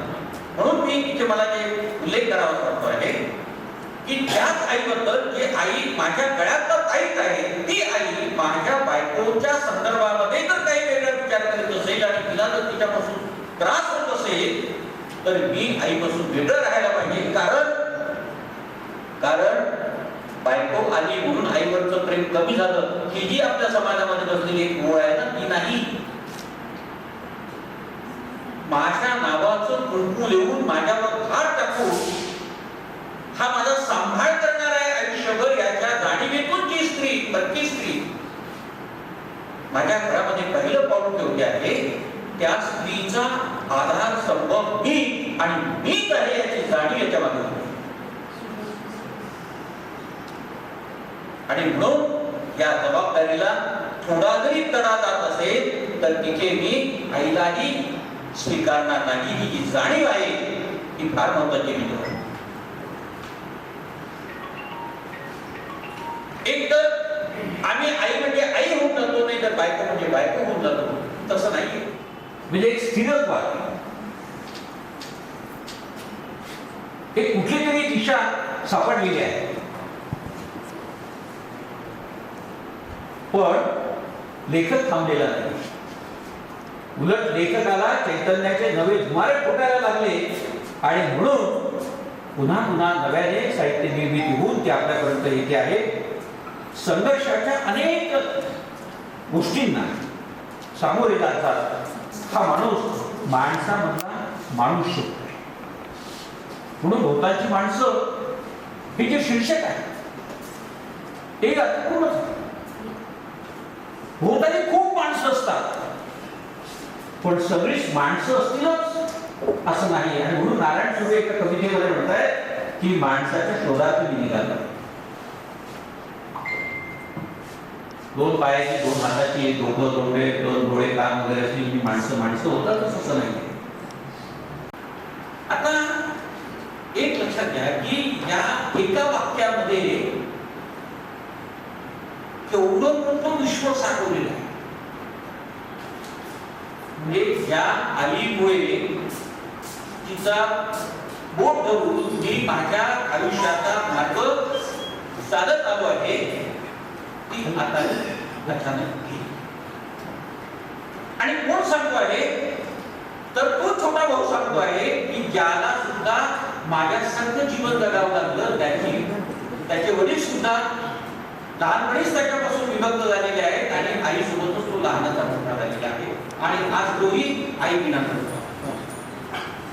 अशी साधारण असणारी किती किंवा बाळूची दिवाळी छोटस प्रसंग, पण लहानपणी भान नसणं आणि कोणामध्येच फटाका फुटणं आणि झालेली अवस्था आहे चित्र. किंवा आदर्श कुलगुरू सारखा, प्राचार्य प्रधानांसारखा आदर्श कुलगुरू म्हणजे तुमच्या असं लक्षात येईल की अगदी सर्वसामान्य माणसांपासून तर वेगवेगळ्या श्रेणीतल्या माणसांपर्यंत हा प्रवास सुरू आहे. आणि तुम्ही अनेक चांगले कुलगुरू पाहिले म्हणजे पण राम ठाकरे माणूस यांना मी बरीच वर्ष जवळून अनुभवलं. उत्तमराव भोईटे सारखा माणूस ज्यांना मी शिकत होतो तेव्हापासून अनुभवलं. यासारख्या मान्यवर जाणकार विचारवंतांसोबत आपण काम केलेलं आहे, त्यांच्या छायेमध्ये आपण काम केलेले आहे. आणि अशोक प्रधानांसारखा एखादा कुलगुरू होतो आहे की जो लाल गाडीच्या बसमधून प्रवास करतो आहे. आणि त्यावेळेला ह्या दोन्ही मित्रांच्या मनावर प्रश्न येतो की आपण ही दुसरी मोठी गाडी एशियाड गाडी म्हणजे आपण एशियाड म्हणजे थोडी उच्च भूची गाडी आपण एशियाडमधून प्रवास करतो आणि आपले कुलगुरू हे साध्या लाल गाडीतून चाललेले आहे. काय बोलावं आणि कसं बोलावं, काय सांगावं आणि कसं सांगावं, ही जी भावना आहे ही भावना देखील फार महत्वाची. की त्या पदाविषयीची आत्मीयता, त्या माणसाविषयीची आत्मीयता. आपण त्यांच्यापेक्षा अनेक गोष्टीने लहान आहोत आणि प्रवासाचा हा मधला प्रवासामधला फरक याची आत्मीयतेने जाणीव होणं आणि पायात साध्या चपला घालून साधी वेशभूषा करून विद्यार्थ्याला नवी दिशा देण्याचं ध्येय घेऊन काम करणारा एक उच्च विकसित असणारा ज्ञानी व्यक्ती म्हणतो. ह्या मधल्या अंतराचा विचार करणं आणि प्रधान सरांवर लिहिणं. म्हणून माणसं भेटत राहतात पण त्या माणसांमधलं जे विलक्षण अशा प्रकारचं अस्तित्व आहे त्याचा शोध घेऊन मार्मिकपणे त्याला चपखलपणे आपल्या लेखनामध्ये बद्ध करणं ही किमया मी अतिशय उत्तम पद्धतीने साधलेली आहे. त्या निमित्ताने आज याची काही माणसं आहेत आणि काही माणसं नाहीत आहेत, पण आपण या सगळ्या माणसांना शब्दबद्ध करून त्यांना खऱ्या अर्थाने अमरत्व प्राप्त करून दिलेलं आहे असं मी म्हणेन. मित्र, खूप बोलायला पाहिजे आणि बोलावंसं वाटतंय. घागरीचा काठ फक्त रिकामा झालाय, अजून घागर भरलेली आहे. वेळ मिळेल तेव्हा प्रत्यक्षपणे खूप काही बोलू.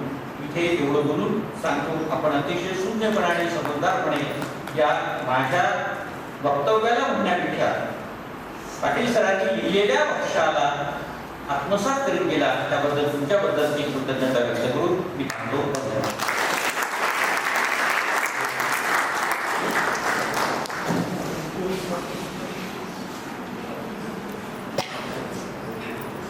भरभरून गोंधळ वाहे तरी रीती रीती का वाटे शब्दात बोलत्या सांगू जे आता आतुनी दाटे.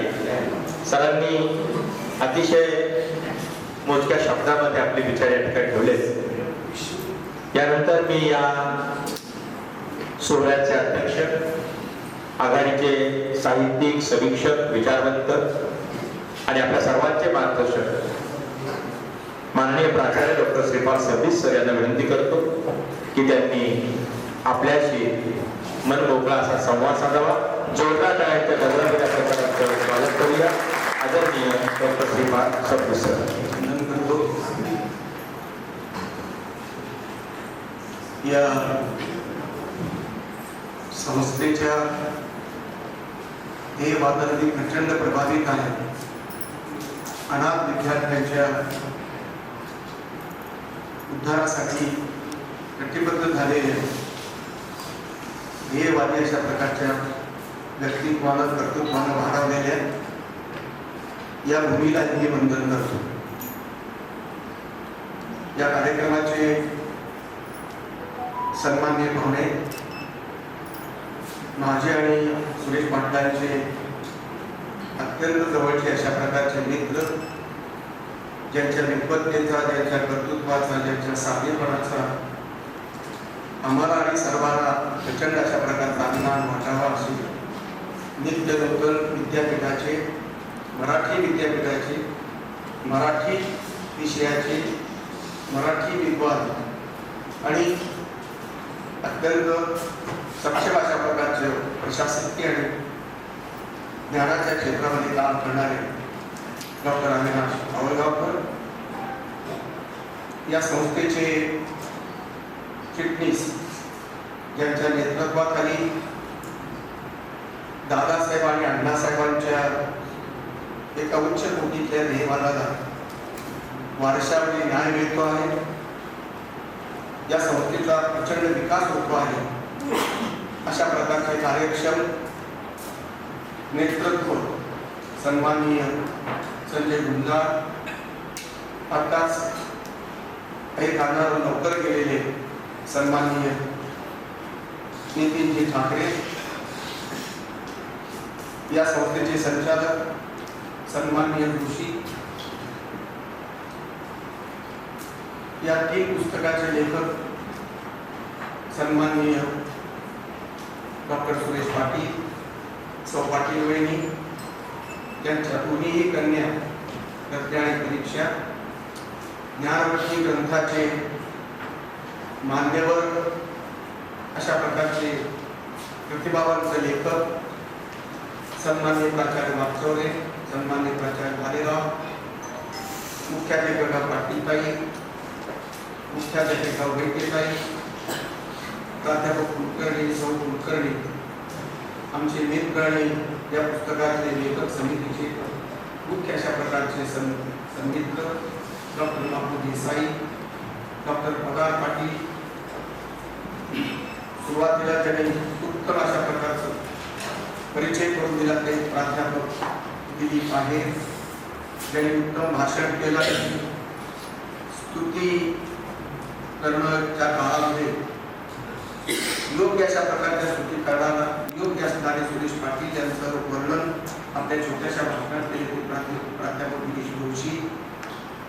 या कार्यक्रमामध्ये त्यांनी दुसरं भाषण तरुणाचा प्रतिनिधी म्हणून अशा प्रकारचे आंबोडकर, सन्माननीय ग्रंथाच्या जगातले अजितराव भालेकर, कवी रवींद्र माणूसकर, बिलवड गावापासून नाशिकच्या पर्यंत जीवनाच्या प्रवासामध्ये अनेक भेटलेले चांगली माणसं आणि सुरेश पाटील यांच्या कर्तृत्वावर प्रेम करणारे आपण सर्व, त्यांचे सर्व नातेवाईक, त्यांचे सर्व आप्तस्वकीय, आपण या नाशिक शहरातील सर्व क्षेत्रातील मान्यवर आणि मित्र. खरं तर या प्रांगणामध्ये जो कार्यक्रम होतो आहे तो सुरेश पाटीलच्या ध्येयवादाला सुसंगत अशा प्रकारची ती भूमिका आहे. ज्यांचा कुणीच नाही अशा प्रकारच्या अनाथ विद्यार्थ्यांना एकत्र करून त्यांच्या जीवनाला दिशा देण्याचं काम जे आहे दादासाहेब केतकर आणि अण्णासाहेबांनी केलं, तो ध्येयवाद अत्यंत उच्च उदात्त अशा प्रकारचा होता. 100 वर्षापूर्वीच्या ध्येयवादी माणसाचं प्रतिनिधित्व त्यांनी केलं आणि त्यातून अशा संस्था उभ्या राहिल्या आणि जवळजवळ 7-8 कॅम्पस मुंबई, रत्नागिरी, पुणे आणि नाशिकला या कामाचे संबंध एक जाळं उभं केलं आणि त्यामध्ये आजची पिढीतलं नेतृत्व करणारे डॉक्टर गुंजाळ या संबंध संस्थेचं नेतृत्व करतायत.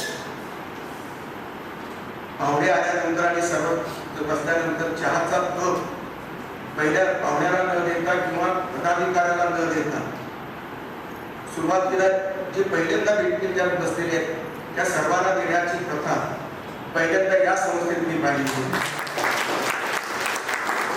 पदाधिकाऱ्याचा सन्मान करण्याची भूमिका नाही असं नाही, पाहुण्याचा अशा प्रकारचा अवमान नाही, पण एक माणुसकीचा भाग म्हणून सगळे समान आहेत ही भूमिका या संस्थेला स्वीकारलेली आहे. आणि म्हणून दुःखमुक्तीच्या ध्येयवादामध्ये सगळ्यात जास्त दुःखी ज्याचा दोष नाही अशा प्रकारचे अनाथ मुलं असतात.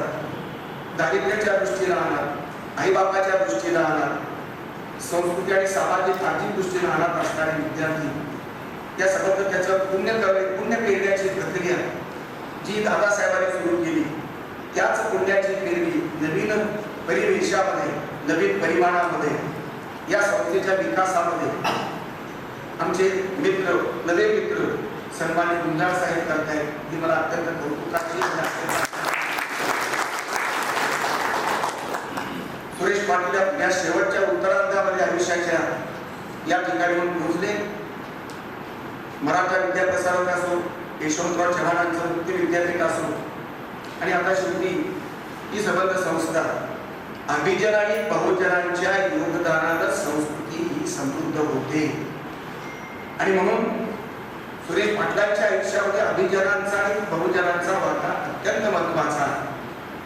ब्राह्मण ब्राह्मणेतर वादाची आग लागलेली असताना संबंध महाराष्ट्र जळत असताना त्या आगीला शांत करून अत्यंत विवेकानं जगण्याचा प्रयत्न करताना आपलं लेखन कार्य, आपलं ज्ञानाची भूमिका, आपली उपासनेची भूमिका, सत्य पेरण्याची भूमिका, शिक्षकाची भूमिका ही दारिद्र्यातून जन्म घेतलेल्या सुरेश पाटलांनी या संबंध संस्थांच्या माध्यमातून सर्व संस्थांमध्ये इमानदारीनं काम करण्याचा प्रयत्न केला. आणि त्याचं फलित म्हणजे हे 3 पुस्तकं आहेत. ते आत्मचरित्रच आहे याबद्दल माझ्या मनात शंका नाही, पण या चरित्रकारांनी आत्मचरित्राने जे लिहिलं ते पडताळून पाहण्याची संधी नंतर नाही याच क्षणाला मिळते आपल्याला. 3 पुस्तकामध्ये जे आत्मचरित्र लिहिलं, आत्मकथा लिहिली, आपल्या स्वतःचे सुख दुःखाची मांडणी ती सहज मांडतात. त्याची बरोबर त्याची खरं खोटं जे करून पाहण्याची पद्धती जी एक निकष म्हणून आहे तो आपल्या ज्ञानवृत्ती ग्रंथातल्या 50 लेखकांनी त्याची पडताळून पाहिलेला आहे. आणि त्याची 3 पुस्तकाची पावती म्हणजे ज्ञानवृत्ती हा ग्रंथ आहे. की एकाच वेळेला दोन्ही अंग स्वतः लेखक म्हणतो ते खरं की खोटं ही तपासण्याची उमाळी आपल्याला दिलेली आहे. आणि म्हणून 4था ग्रंथ जो आहे ज्ञानवृत्तीचा तो अत्यंत महत्वाचा आहे. लेखक स्वतः संबंधात काय म्हणतो आहे याला महत्व आहेच, पण त्याहीपेक्षा त्याच्याबद्दल लोक काय म्हणतात त्यालाही महत्व आहे. सत्याच्या दोन्ही बाजू म्हणजे संस्कृतीचे संबंध भरण पोषणाची प्रक्रिया आहे. सत्य हे दोन्ही बाजूचं अनेक बाजूंनी सत्य समजून घेतलं पाहिजे. आणि अशा सत्याच्या पूजेमध्ये सत्याच्या संबंध मांडणीमध्येच संस्कृतीचा उभारणी होते, संस्कृती टिकते, संस्कृती विकसित होते. या संस्कृतीच्या विकासामध्ये सुरेश पाटलासारखे नायक जर आपल्याला दिसून आले, जास्त संख्या वाढली तर मग आणि अशा मित्राचा यथार्थ गौरव, वस्तुनिष्ठ गौरव, विवेकपूर्ण गौरव करणारे 50 लेखक आणि पाहुण्यामध्ये त्यांचे जीवनचे कंठेचे मित्र असणारे औरंगाबाद पण जे गुरुगुरु आहेत तरी सामान्यपणाचा भूमिका ते विसरत नाही. मित्राच्या दृष्टीने गुरुगुरु नाही असं म्हणणारा पहिलाच अविनाश सुरेश पाटलांची कमाई आहे. ही औरंगाबादची कमाई नाही, श्रीपाद सबनीसाची कमाई नाही. सुरेश पाटलांची जिव्हाळ्याची माणसं आहे. जिव्हाळ्याची माणसं ही सर्व समाजातली आहे. आणि म्हणूनच या संबंध संस्थेच्या या प्रांगणामध्ये हा कार्यक्रमाला सर्व अर्थाने महत्वाचा वाटतो आहे. इथे सर्व समाजातल्या लोकांचं प्रतिनिधित्व मला दिसत आहे. आणि म्हणून हा भाग नाशिकचं केंद्र हे महाराष्ट्राच्या संस्कृतीचंही महत्वाचं केंद्र आहे. कुसुमाग्रजाचं नाशिक, रामायणातल्या रामाचं नाशिक आणि आधुनिक काळातल्या वामनदादा कर्डकांचं नाशिक, शांताबाई दाढेंचं नाशिक, असे नाशिकला वेगवेगळी सांस्कृतिक परिमाण आहेत, सामाजिक परिमाण आहेत. अशा या नाशिकच्या शहरामध्ये सुरेश पाटलांचं बहुतांशी आयुष्य महत्वाच्या 3 संघटना, 3 संस्थात्मक आयुष्य जगण्याचा योग त्यांना आलेला आहे. आणि म्हणून त्यांची पाटीलकी खरं म्हणजे दारिद्र्याचा संदर्भ घेऊन येते आहे. असा महाराष्ट्रातला एकमेव अनेक हजारो पाटील आहेत की जे गरीब आहेत, जे दुःखी आहेत, जे दरिद्री जन्मसंदर्भातून उठायला आलेले. पण या सर्व दरिद्री पाटलांचं प्रतिनिधित्व करण्याचं काम ही आत्मकथा करते आहे. एका पाटलाची आत्मकथा आणि ती श्रीमंत आत्मकथा, एका गरीबी माणसाची, गरिबी भोगणाऱ्या माणसाची इतकी श्रीमंत सांस्कृतिक दृष्ट्या संपन्न अशी आत्मकथा मी पहिल्यांदा अनुभवतो आहे. हजारो पुस्तकाच्या वाचनानंतर दलित साहित्याच्या मित्र चरित्र आणि आत्मचरित्र याच्यामध्ये फार घोटाळा करण्याचं कारण नाही, मी करत नाही. परंतु हे आत्मचरित्र लेखकांनी म्हटलं आणि बऱ्याच ठिकाणी नक्की आहे, पण हे अनेकांचं चरित्र आहे. त्याच्यामध्ये विशेषतः जी सभोवतालची माणसं आहेत, ते माणसाचं माणूसपणाचं चरित्र जरी असलं तरी ते व्यक्तिगत स्वरूपामध्ये त्यांची जे संबंध ज्या ज्या लोकांशी आलेले त्यांचं ते चरित्र आहे, अंशतः चरित्र. अशा लोकांच्या आत्मचरित्राची आणि चरित्राची सरमिसळ एकाच पुस्तकातून आणि एकाच आयुष्यामध्ये करण्याचा प्रयत्न आमच्या सुरेश पाटलांनी केलेला आहे. न रडणारा पाटील, गरिबी भोगताना, अनेक प्रकारची दुःख भोगताना, आई रडते आणि मुलगा रडतो, हा विसंवाद त्याच्या आयुष्यातला एक पेच आहे.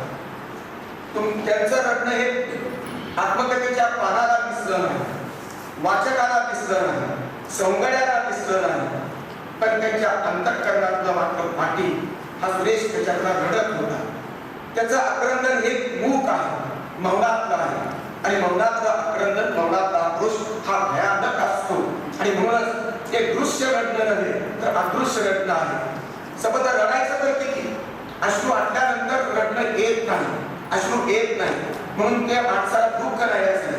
दुःख म्हणजे सुरेश पाटील आणि सुरेश पाटील म्हणजे दुःख, अशी ज्याची शोकांतिक आयुष्याची झाली तिला तर्क देण्याचं आपल्या चिंतेनं, आपल्या कर्तृत्वानं, आपल्या ज्ञाननिष्ठेनं, आपल्या माणुसकीच्या विचारानं, आपल्या विवेकपूर्ण वागण्यानं, लिहिण्यानं 42 आणि 45 पुस्तकाच्या लेखनातून हे विवेकाची पेरणी त्यांनी संबंध महाराष्ट्राच्या सांस्कृतिक नकाशामध्ये केलेली आहे.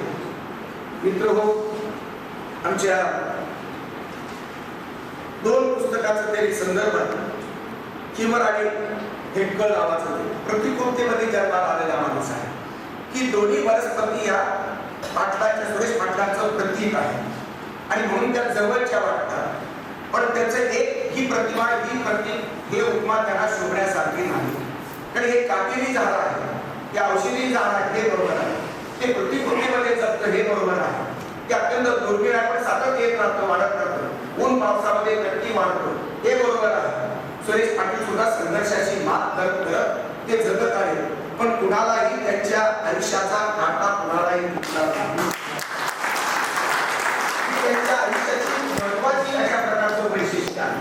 आणि म्हणून दुष्काळामध्ये सर्व प्रकारचा, परिस्थितीचा दुष्काळ, सुखाचा दुष्काळ, आनंदाचा दुष्काळ, पावसाचा दुष्काळ आणि संबंध माणूस नात्याच्या प्रेमाचा दुष्काळ, या दुष्काळामध्ये सुद्धा हे जगले आणि ते अभिमानानं, स्वाभिमानानं जगलेले आहे. आणि म्हणून अशा प्रकारचे हे सुरेश पाटलांचं आयुष्य अत्यंत महत्वाचं आहे. ज्या संस्थेमध्ये त्यांनी सुरुवात केली त्या संस्थेचे विद्यमान नेतृत्व ॲडव्होकेट नितीन ठाकरे सारखी माणसं, वकील संघाचं नेतृत्व करणारा माणूस, एका भयंकर अशा प्रकारच्या म्हणजे सर्व अर्थात जाळ्या पसरलेल्या मराठा विद्याप्रसारक संस्थेचा सरचिटणीस 2 मिनिटाच्या भाषणामध्ये माझं लक्ष वेधून गेलं. प्रचंड महत्वाचं भाषण त्यांनी केलं. कारण त्यामध्ये एक वाक्य त्यांचं महत्वाचं ठरलं. ते या संस्थेचं नेतृत्व करतायत, वकील संघाचं नेतृत्व करतायत. सुरेश पाटलांपेक्षा वयाला कदाचित मोठे आहे, पण सुरेश पाटलाचं मी मार्गदर्शन घेतलं हे सांगण्याचं फारच ठाकरेंनी केलं. आणि म्हणूनच त्यांचं भाषणही मला अपील झालं, त्यांचं व्यक्तिमत्व अपील झालं. आता सुरेश पाटील मोठे की नितीन ठाकरे मोठे, मार्गदर्शन करणारा मोठा असतो आणि म्हणून सुरेश पाटलांना त्यांनी मोठेपण दिलं. खरं खरं जाहीरपणे सांगणं की फार मोठी गोष्ट आहे. माझ्या दृष्टीने सुरेश पाटलांपेक्षा नितीन ठाकरेच मोठे आहे. कारण त्यांनी कबुली देण्याची गरज नव्हती. आणि अशा प्रकारचे हे संदर्भ आणि या संबंध कार्यक्रमामध्ये त्यांचे संदर्भ मला महत्वाचे वाटले. आवडगावकरांनी एक महत्वाचा मुद्दा मांडलेला आहे. गहिवराची संबंध आत्मकथा आहे. त्यांच्या जीवनातला गहिवर त्यांनी मांडला. हा व्यक्तिगत जीवनातला जरी मांडला असला तरी तो सामूहिक जीवनातल्या सर्व गरिबांचा गहिवर आहे. ब्राह्मण गरिबाचा आहे, गरीब मराठ्यांचा आहे, गरीब माया खोळ्याचा आहे, गरीब दलिताचा आहे. जगातल्या सर्व गरिबांचं प्रतिनिधित्व करणारी ही पाटलांची आत्मकथा आहे आणि म्हणून गहिवराची शोककथा आहे आणि म्हणून ही मला महत्वाची वाटते. मित्र हो, दुःख आणि साहित्याचं नातं जवळचं आहे आणि म्हणूनच हे संबंध त्याचं साहित्यातला हा जो गहिवर आलेला असल्याच्या शब्दातून जाणवतो तो महत्वाचा आहे. या संबंध पातळीवरती विचार करताना त्याच्या ही संबंध भोवतालची माणसं त्यांनी टिपली ते काही अर्थात आत्मकथा नक्कीच आहे. कारण ती माणसं त्यांच्या आयुष्यातली माणसं आहेत. तटस्थपणे लिहिलं जरी असलं तरी माणसं जिव्हाळ्याची की माणसं खास त्यांची आहे. मला सगळ्यात महत्वाचं वाटलं की इतर पुस्तकामध्ये त्यांची जरी अशा प्रकारची वेगवेगळी मांडणी असली तर या भोवतालच्या माणसामध्ये जी माणसं चित्रित केली ते पुस्तकाच्या पानावरती चित्रित केली पण मुखप्रश्नावरती त्या माणसांचे फोटो दिलेले आहेत. ते फोटो त्यांच्या मनाच्या सच्चेपणाचं. याच्यामध्ये सामान्य असामान्य आहे, याच्यामध्ये कुलगुरू आहे, याच्यामध्ये शेतकरी आहे, याच्यात नातेवाईक आहे, याच्यात त्यांचे शहरी आहे, ग्रामीण आहे. सर्व दंगाचं निरस करणारा अशा प्रकारच्या लेखणीतून साकारलेलं हे पुस्तक आहे. आणि त्याच्या पुस्तकातली संबंध ललित रम्य अशा प्रकारची भाषा आहे, वैचारिक अशा प्रकारची सूत्र ही मला अत्यंत प्रभावित करून गेलेली आहे. त्यांची वाक्य अशी पुस्तकातली पण पोटाची आग पोरासोराला टेकवर आणून ओढून आणायची. दुसरं नाहीतर माकडाचे पोट सिंहाचा छावा व्हायचा प्रयत्न करीत होते. माझे आयुष्य म्हणजे स्टेरिंग नसलेली मोटार झाली होती. काय वर्णन, स्टेरिंगच नाही मोटारला, जीवनाला स्टेरिंग नव्हतं. का कुणाच ठाऊक पण माझे कागदाशी नाते जुळले होते. माझे हृदय रेल्वे इंजिन प्रमाणे धडधडत होते. आईने लावलेली विशेषणे माझ्या आयुष्याची आभूषणे ठरली. सुंदर नाट्यपूर्ण भाषा, साहित्यपूर्ण भाषा आणि मुख्य म्हणजे या भाषेचा गुण सच्चेपणा, अनुभवाची धग या प्रत्येक वाक्यामध्ये आहे. आणि म्हणूनच मला दुसरे पुस्तक मित्र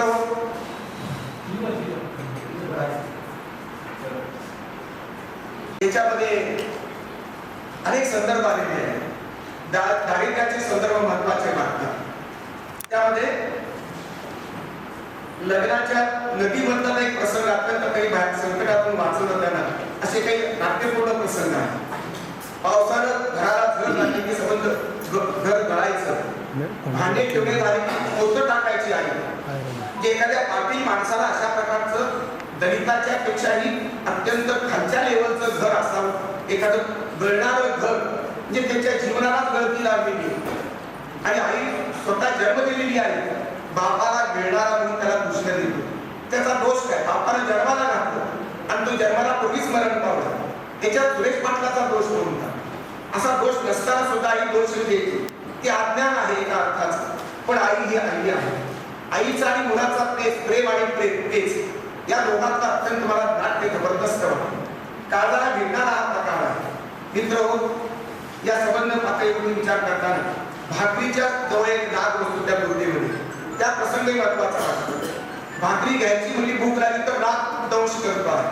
अशा प्रसंगातून त्याला जावं लागलेलं आहे. 6 लेकरं झालेली आहेत आईने.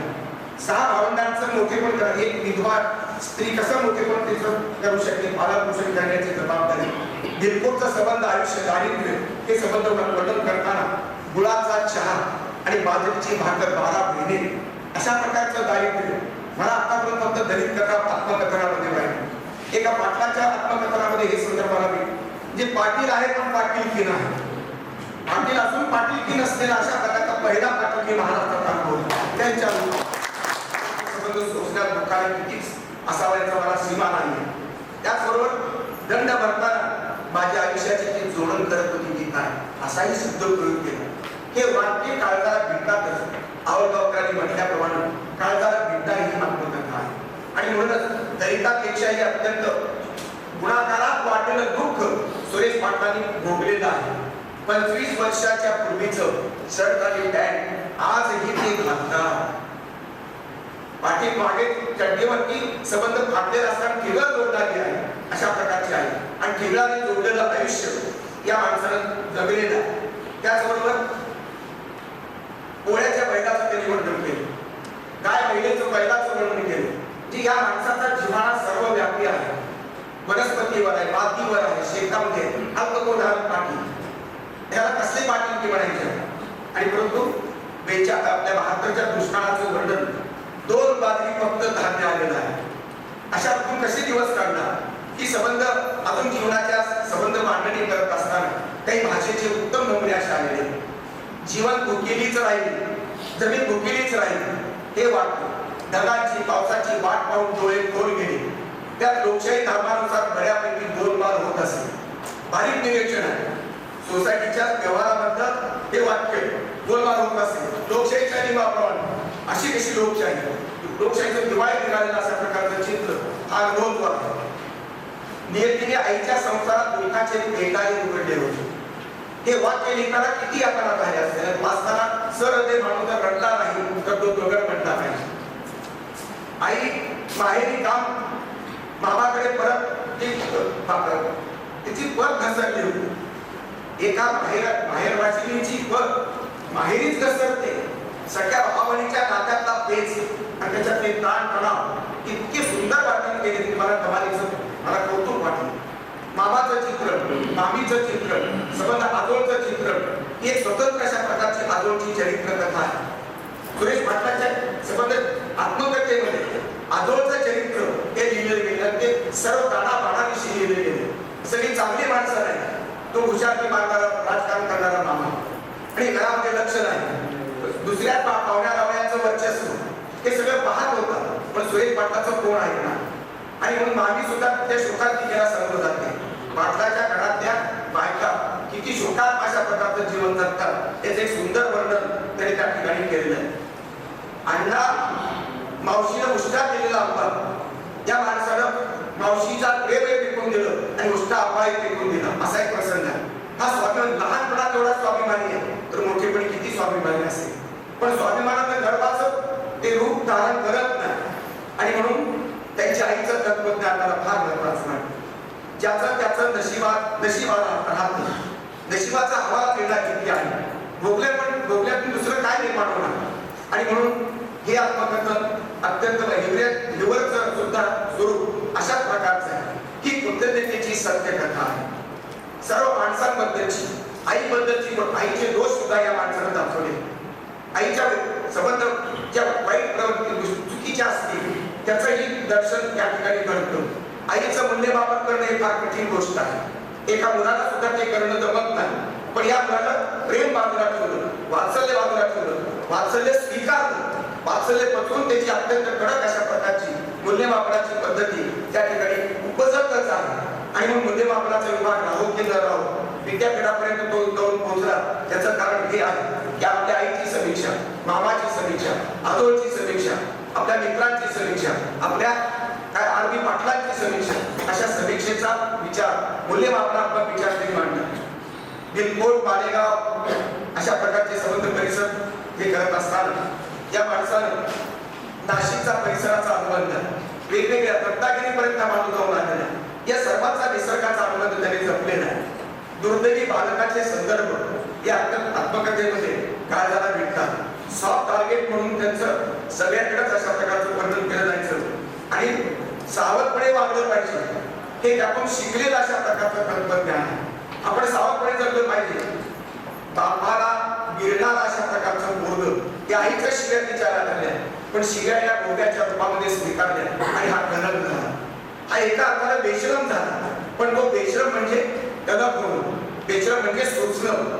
सोचण्याची कमाल मर्यादा त्यांनी त्या ठिकाणी फार काढलेली आहे. तर आईच्या शिव्या ते सोचून त्यांनी जीवनाचं तत्वज्ञान स्वीकारलं. जीवनाचं शहाणपण त्याच्यातूनच त्याला आलं. आणि म्हणून करपलेलं बालपण भोगलेला हा माणूस जगातल्या सर्व करपलेल्या बालकांचा प्रतिनिधित्व आहे. मामाकडून दुष्ट केले जायचे आणि आईला खरं वाटायचं. हा पेच किती जवळचा सख्खा मामा आहे, तो दूषणा द्यायचा आणि आईला तिच्या प्रेमाच्या पलीकडे भावाचं आणि बहिणीचं नातं असल्यामुळे त्याला ती खरं वाटायचं. या पेचातून मार्ग कसा काढला असेल, त्यावेळेस सुरेश पाटलांच्या मनाची अवस्था काय असेल. लहानपणात सर्वांचं लहानपण आहे, मन संवेदनशील आहे. अशा प्रकारच्या कोवळ्या अंतःकरणाला पेच किती निर्माण झाला, ताण किती पडला. आईचाच दोष निर्माण झाला. दोष नसतात ऑटिंगला जाण्याचा आग्रह मामा करायचा, आई सुद्धा त्याला बेवरमध्ये होती आणि याला मात्र नकार व्हायचा. जे जमत नाही ते कशाला करायचं. अशा प्रकारचे अनेक गोष्टींचा संदर्भ या ठिकाणी आहे. डॉक्टर पवार, डॉक्टर बरगले अशा चांगल्या माणसांचा खजिना पाटलांच्या अंतःकरणामध्ये आहे. मदत करणाऱ्या माणसाबद्दल अत्यंत माणूस कृतज्ञ आहे. अर्जुन आप्पा, पक्काअण्णा, माधव बापू आणि नांदगावच्या रेक्टर असणाऱ्या जाधवाने केलेली मदत आजही तो आठवण करतो आहे. त्याचं ऋण व्यक्त करतोय. कधी काही 30 वर्ष 40 वर्षापूर्वी केलेली मदत आज तो आठवणीने लिहितो आहे. हे शब्द लिहिताना त्या माणसाला किती समाधान वाटलं असेल. ऋणात व्यक्त करण्याचं आज कृतज्ञता दुष्पार झालेली आहे. कृतज्ञ झाली माणसं, माणुसकीला पारखी झाली माणसं, नाती पारखी झाली. पण हा माणूस माणुसकी जपतो, विश्वास जपतो. दुर्बलतेचा आग्रह जिव्हाळ्याने करणारी माणसं, या संबंध त्याचं विश्व आहे, सायकड्याचं विश्व त्यांनी ते वर्णन केले. जी माणसं गुणाचं वर्णन करतात, जी गुणाच्या प्रेरणा देतात, त्यांचं कौतुक करतो आहे. आणि म्हणून मीराताई आपल्या मीराताईच्या आमच्या बहिणीच्या चरित्राच्या लेखनामध्ये चित्राचं लेखन करताना या माणसाला जीव होत नाही. फार कमी वर्णन केलेलं आहे, फार उठू गेलेलं प्रेम नाही. पण या प्रेमाला मर्यादा संयमित अशा प्रकारचं प्रेमानं व्यक्त करत असताना त्यांनी त्याचं वर्णन केलेलं आहे. मानसिक आंदोलन त्याच्यात टिपलेली आहे. नवरा बायकोच्या सुख दुःखाच्या प्रसंगाची तो पेच आमच्या अविनाश औरंगकरांनी जो सांगितला, आई आणि सून आणि सासूचा जो पेच आहे त्याच्यातला संबंध सापडलेला नव्हता. बायको एकीकडे आणि आपली आई एकीकडे, त्याच्यामध्ये आईकडे चुकतं माप न देता बायकोकडे चुकतं माप देता विवेकाचा विचार करून त्याच्या दृष्टीने आपल्या मनात निर्णय घेण्याची प्रक्रिया या माणसाने त्या ठिकाणी अवलंबण्यास आपल्याला दिसतं. पण कामगारीमध्ये त्यांचा आपल्याला कसा उमटलेला दिसतो. प्रवृत्ती आणि रंगरूपाचं माणसाच्या प्रवृत्तीचं त्यांनी लक्ष दिले, रंगरूपाचं वर्णन केले. सामान्यांचा भोवताळा त्यांचा जिव्हाळ्याचा विषय. सामान्य माणसालाही कधी प्रेम केलं आणि असामान्य माणसालाही कधी पेरून धरलं. स्वभाव धर्म अगदी निवडी सुद्धा त्यांनी चरित्रामध्ये अंशतः चरित्र त्याचं निर्माण झालं. आणि म्हणून डाळ्या फळ्या पिकणारा भोई बाबा त्याला अजून आठवतो. स्पष्ट बोलणारा माधू बाबा, भावना शिवणारा लुभार बाबा किंवा भावबंदीत मत असणारे कीर्तनकार चुडामणा बाबा, लहान मुलासाठी भेदभाव न करता स्वतःच्या मुलावर हात उगारणारी गुलाम आहे. किती सामान्य माणसं आहे, पण त्यांचा कोणता गुण त्याला आवडला तो त्याच्यात वर्णन केलेला आहे. अण्णा, नाना, चिंता, दाजी, बलवान बाबा अशा अनेकांचा कसा त्यांच्या या व्यक्तिचित्रामध्ये उमटलेला आहे. नानांच्या आयुष्याची संध्याकाळ एकटी वाटते आहे. इतका मोठा माणूस पण संध्याकाळ मात्र एकटा आहे. आईची दुश्मन, नानाची थेट बोलण्याची तिला आपला स्वतःचा जन्म दिलेला मुलगा, व्यसनाधीन झालेला मुलगा, मामाच्या गावी राहून आजोळी राहून बिघडलेला मुलगा, दारूच्या कसे राहणारा मुलगा, त्याच्या आयुष्याची काळजी तर आईला वाटते, पण तो बोलू शकत नाही. आईचा अंतर्गत रक्त आक्रंद उपदेश करू शकत नाही. अशा प्रकारची पेच, वेगवेगळे जीवनातले नाजूक पेच, ही संबंध वर्णन करणारी पद्धती, अशा प्रकारचं व्यक्तिचित्रण मराठीत नाही. कमी वाचा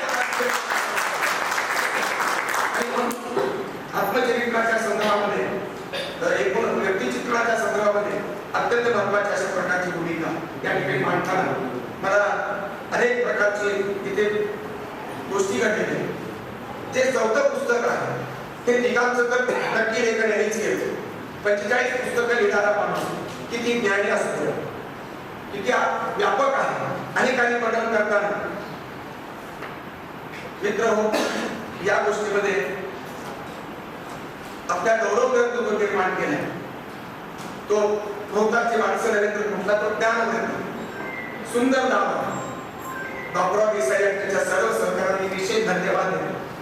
एखाद्या आपल्या सौंदर्याबद्दल गौरवानं बोलणं, स्तुती करणं, यथार्थ दर्शन घडवणं ही अत्यंत दुर्मिळ गोष्ट आहे. पण नाशिककर आणि विशेषतः सुरेश पाटलांच्या भोवताळ्यातली माणसं ही अत्यंत प्रामाणिक आहे. सुरेश पाटील प्रामाणिक आहेत हा मुद्दा तर महत्वाचा आहे, पण त्याही पेक्षा आपण लेखक प्रामाणिक आहात. 50 लोक प्रामाणिक एखाद्या माणसाच्या वाटाला येतात हे माणसाचं भाग्य आहे. सुरेश पाटलांचं भाग्य मी मानतो, पण 50 सज्जन माणसं, 50 सत्यवादी माणसं त्याच्या वाट्याला आलेली आहेत. आपल्यामध्ये दोष आहे, माझ्यामध्ये दोष आहे, सुरेश पाटलामध्ये दोष आहे, मर्यादा आहे. तिने आपल्या आत्मकथेतून तंबाखू खाण्याला आईची चापट खाल्ली हे तरी सांगितलेलं आहे. अनेक गोष्टी सांगितलेल्या आहेत. त्यामुळे मर्यादाही सांगितल्या, स्वतःच्या मर्यादा त्यांनी लपवून ठेवल्या नाही, चुका त्यांनी सांगितल्या, पण जे काही वास्तव त्यांनी मांडलेलं आहे. आणि म्हणून शिवाजी पठारे त्यांचा जो छंद सांगितला आहे तो मला महत्वाचा वाटतो. शेवटपर्यंत आईची सेवा करणारा माणूस हा त्यांचा अंगभूत गुण आहे. आईच्या बरोबर रात्री जेवण घेणारा प्रत्येक शेवटपर्यंत त्यांनी हे केलेलं आहे. काळे पेटे आणि त्याचे काय रेडिओचे सेट जमा करून ते संबंध कपाटावर ठेवण्याचा छंद हा त्यांचा सायकलला होता. हे त्याचं वर्णन कोणीतरी केलं, आपल्या शिवाजी पगार यांनी केलेलं आहे. विजय पायकरावांनी वर्णन केलेलं आहे. तुमचे आपले जे निलिमा सावंत यांनी त्यांच्या ग्रंथाचा परामर्श घेतलेला आहे. श्रमनिष्ठा, सत्यनिष्ठा आणि मात्रनिष्ठा या 3 निष्ठाचा सुंदर अशा प्रकारचा संगम सुरेश पाटलांच्या ग्रंथामध्ये आहे. कारण तो जीवनामध्ये आहे आणि जीवनामध्ये असण्याला फार महत्व आहे. प्रज्ञाताई पाटील यांची कन्या इतकं सुंदर अशा प्रकारचं त्यांनी आपल्या बापाबद्दल लिहिलं. शैक्षणिक म्हणून आत्मकथा त्यांनी मांडलेली आहे. त्यांच्या चरित्रामध्ये शिक्षणाचा धडपड ती मांडली. संसाराचं सम्यक चित्र त्यांनी मांडलं. आपल्या आई वडिलांचं लहानपणापासून केलं जे चित्र रेखाटलं, जे अनुभव पाहिलं ते सगळं त्यांनी मांडण्याचा प्रयत्न केला. व्यक्ती गुण अवगुण व्यक्तीमध्ये असतात हे सुरेश पाटलांचं तत्वज्ञान. पण मुलीने मात्र आपल्या बापातले गुण शोधले आणि गुणांची बेरीज त्यांनी त्या ठिकाणी मांडण्याचा प्रयत्न केला. बाप गुणाचीच मूर्ती असं म्हटलं तिनं. त्याचबरोबर या संबंध प्रकारामध्ये कमीपणा कामात कुठलाही कमीपणा नसतो. ही जी शिकवण आहे ती शिकवण कदाचित त्याच्या आईपासून आलेली. त्यांचं साहित्य लेखन एवढं ते झालं, त्याचं मूळ त्याची आई आईराणी डोळ्या राहायची.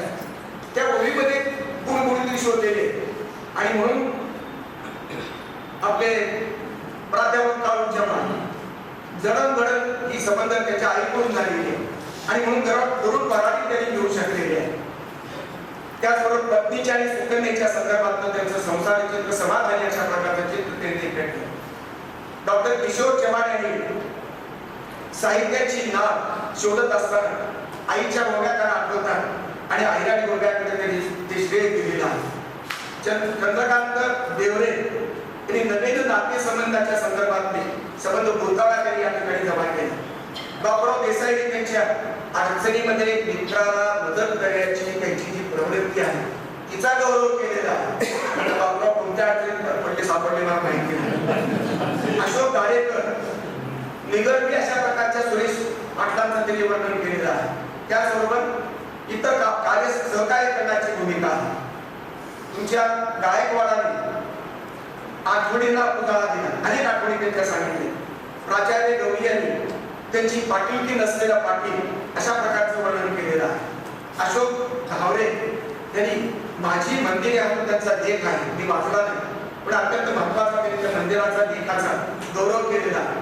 प्राध्यापक बाबा जाधव यांनी त्यांच्या जिद्दी आणि काबूस वृत्तीचा आणि कर्तृत्वाचा अनेक रेखाटलेला आहे. मला वाटतं गिरीश जोशी असलेली ज्ञानवृत्ती म्हणून त्यांचा गौरव केला. त्यांनी भाषणातून या ठिकाणी सांगितले. प्राध्यापक मनगटे आणि विकसित त्यांच्या सहवासात राहून त्यांचा विकास झाला मनगटेंचा, हे श्रेय त्यांनी सुरेश पाटलांच्या गुरुपणाला दिलेला आहे. लुभान निगम यांनी डाव बाला म्हणून मास्तर असं त्यांची ख्याती आणि त्यांचा लौकिक त्या ठिकाणी पसरला. सबंध आईची सेवा करणारा एक प्रतस्थ अशा प्रकारचा माणूस म्हणून त्यांचा गौरव केलेला आहे. मित्र हो, प्राचार्य अहिरे यांनी शैक्षणिक धडपडीचं वर्णन केलेलं आहे आणि आदर्श पुरस्कारापर्यंत जाऊन पोहोचलेला माणूस स्वतः मात्र आदर्श स्वतःला मानत नाही. ही विनम्रता त्यांच्याकडे सांगितलेली. दिलीप आहेर यांनी शांत आणि अत्यंत समंजस भूमिकेचं त्यांचं वर्णन केलेलं आहे.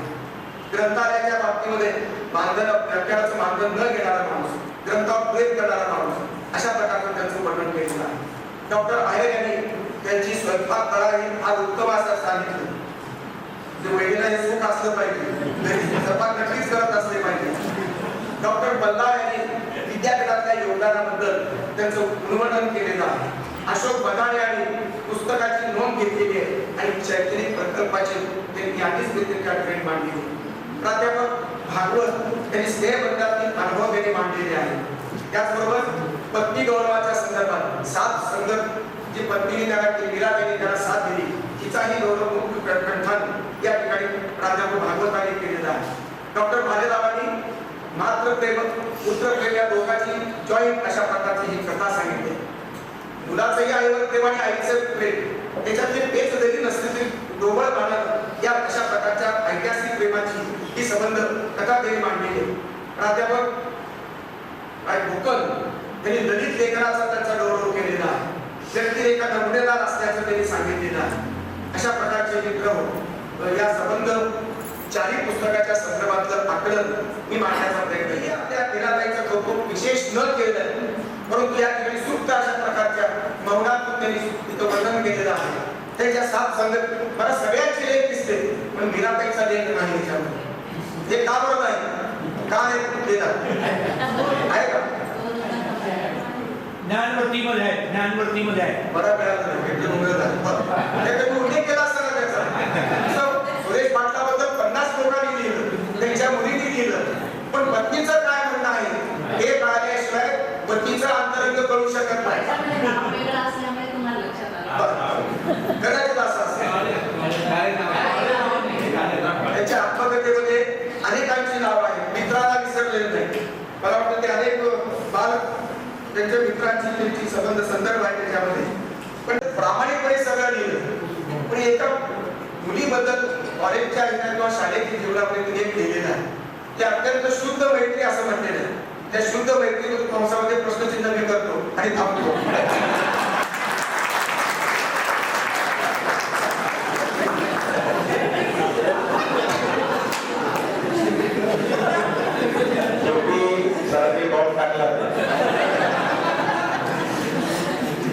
असो कुणी असो लखपती, कुणी असो करोडपती, कुणी असो लखपती, कुणी असो करोडपती, सरांनी मात्र जपली त्यांच्या शब्दांची श्रीमंती.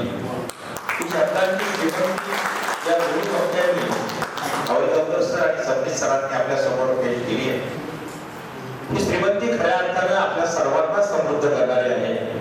आणि आज खरोखर आपल्या संस्थेचं भाग्य आहे आणि आपल्या संस्थेचे पदाधिकारी गुंजाळ सर असतील, जोशी सर असतील किंवा इथं सर्व बसलेले आहेत मान्यवर असतील, या सर्वांनी मी कार्यक्रम सुरू होण्याच्या आधी सांगितलं होतं की आपल्याला फार वैचारिक पैलू ऐकायला मिळाले आणि खरोखर या दोघांनी आपल्याला तृप्त केलेलं आहे.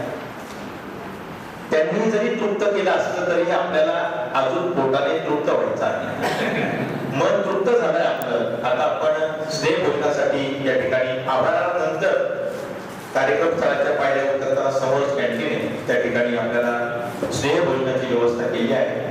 आपण सर्वांनी स्नेह भोजन केल्याशिवाय कुणीही जाऊ नये, अंडरलाईन आहे.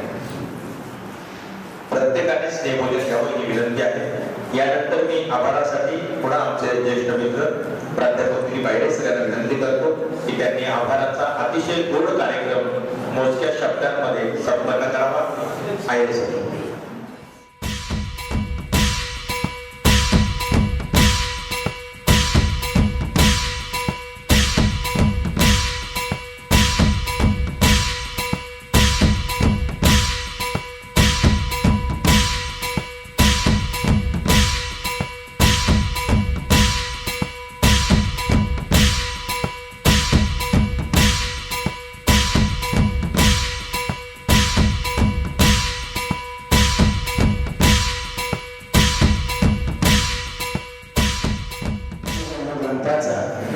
मान्यवरांच्या हस्ते या ठिकाणी प्रकाशन सोहळा अतिशय उत्साही, आनंदी आणि उत्तम वातावरणामध्ये पार पडलेला आहे.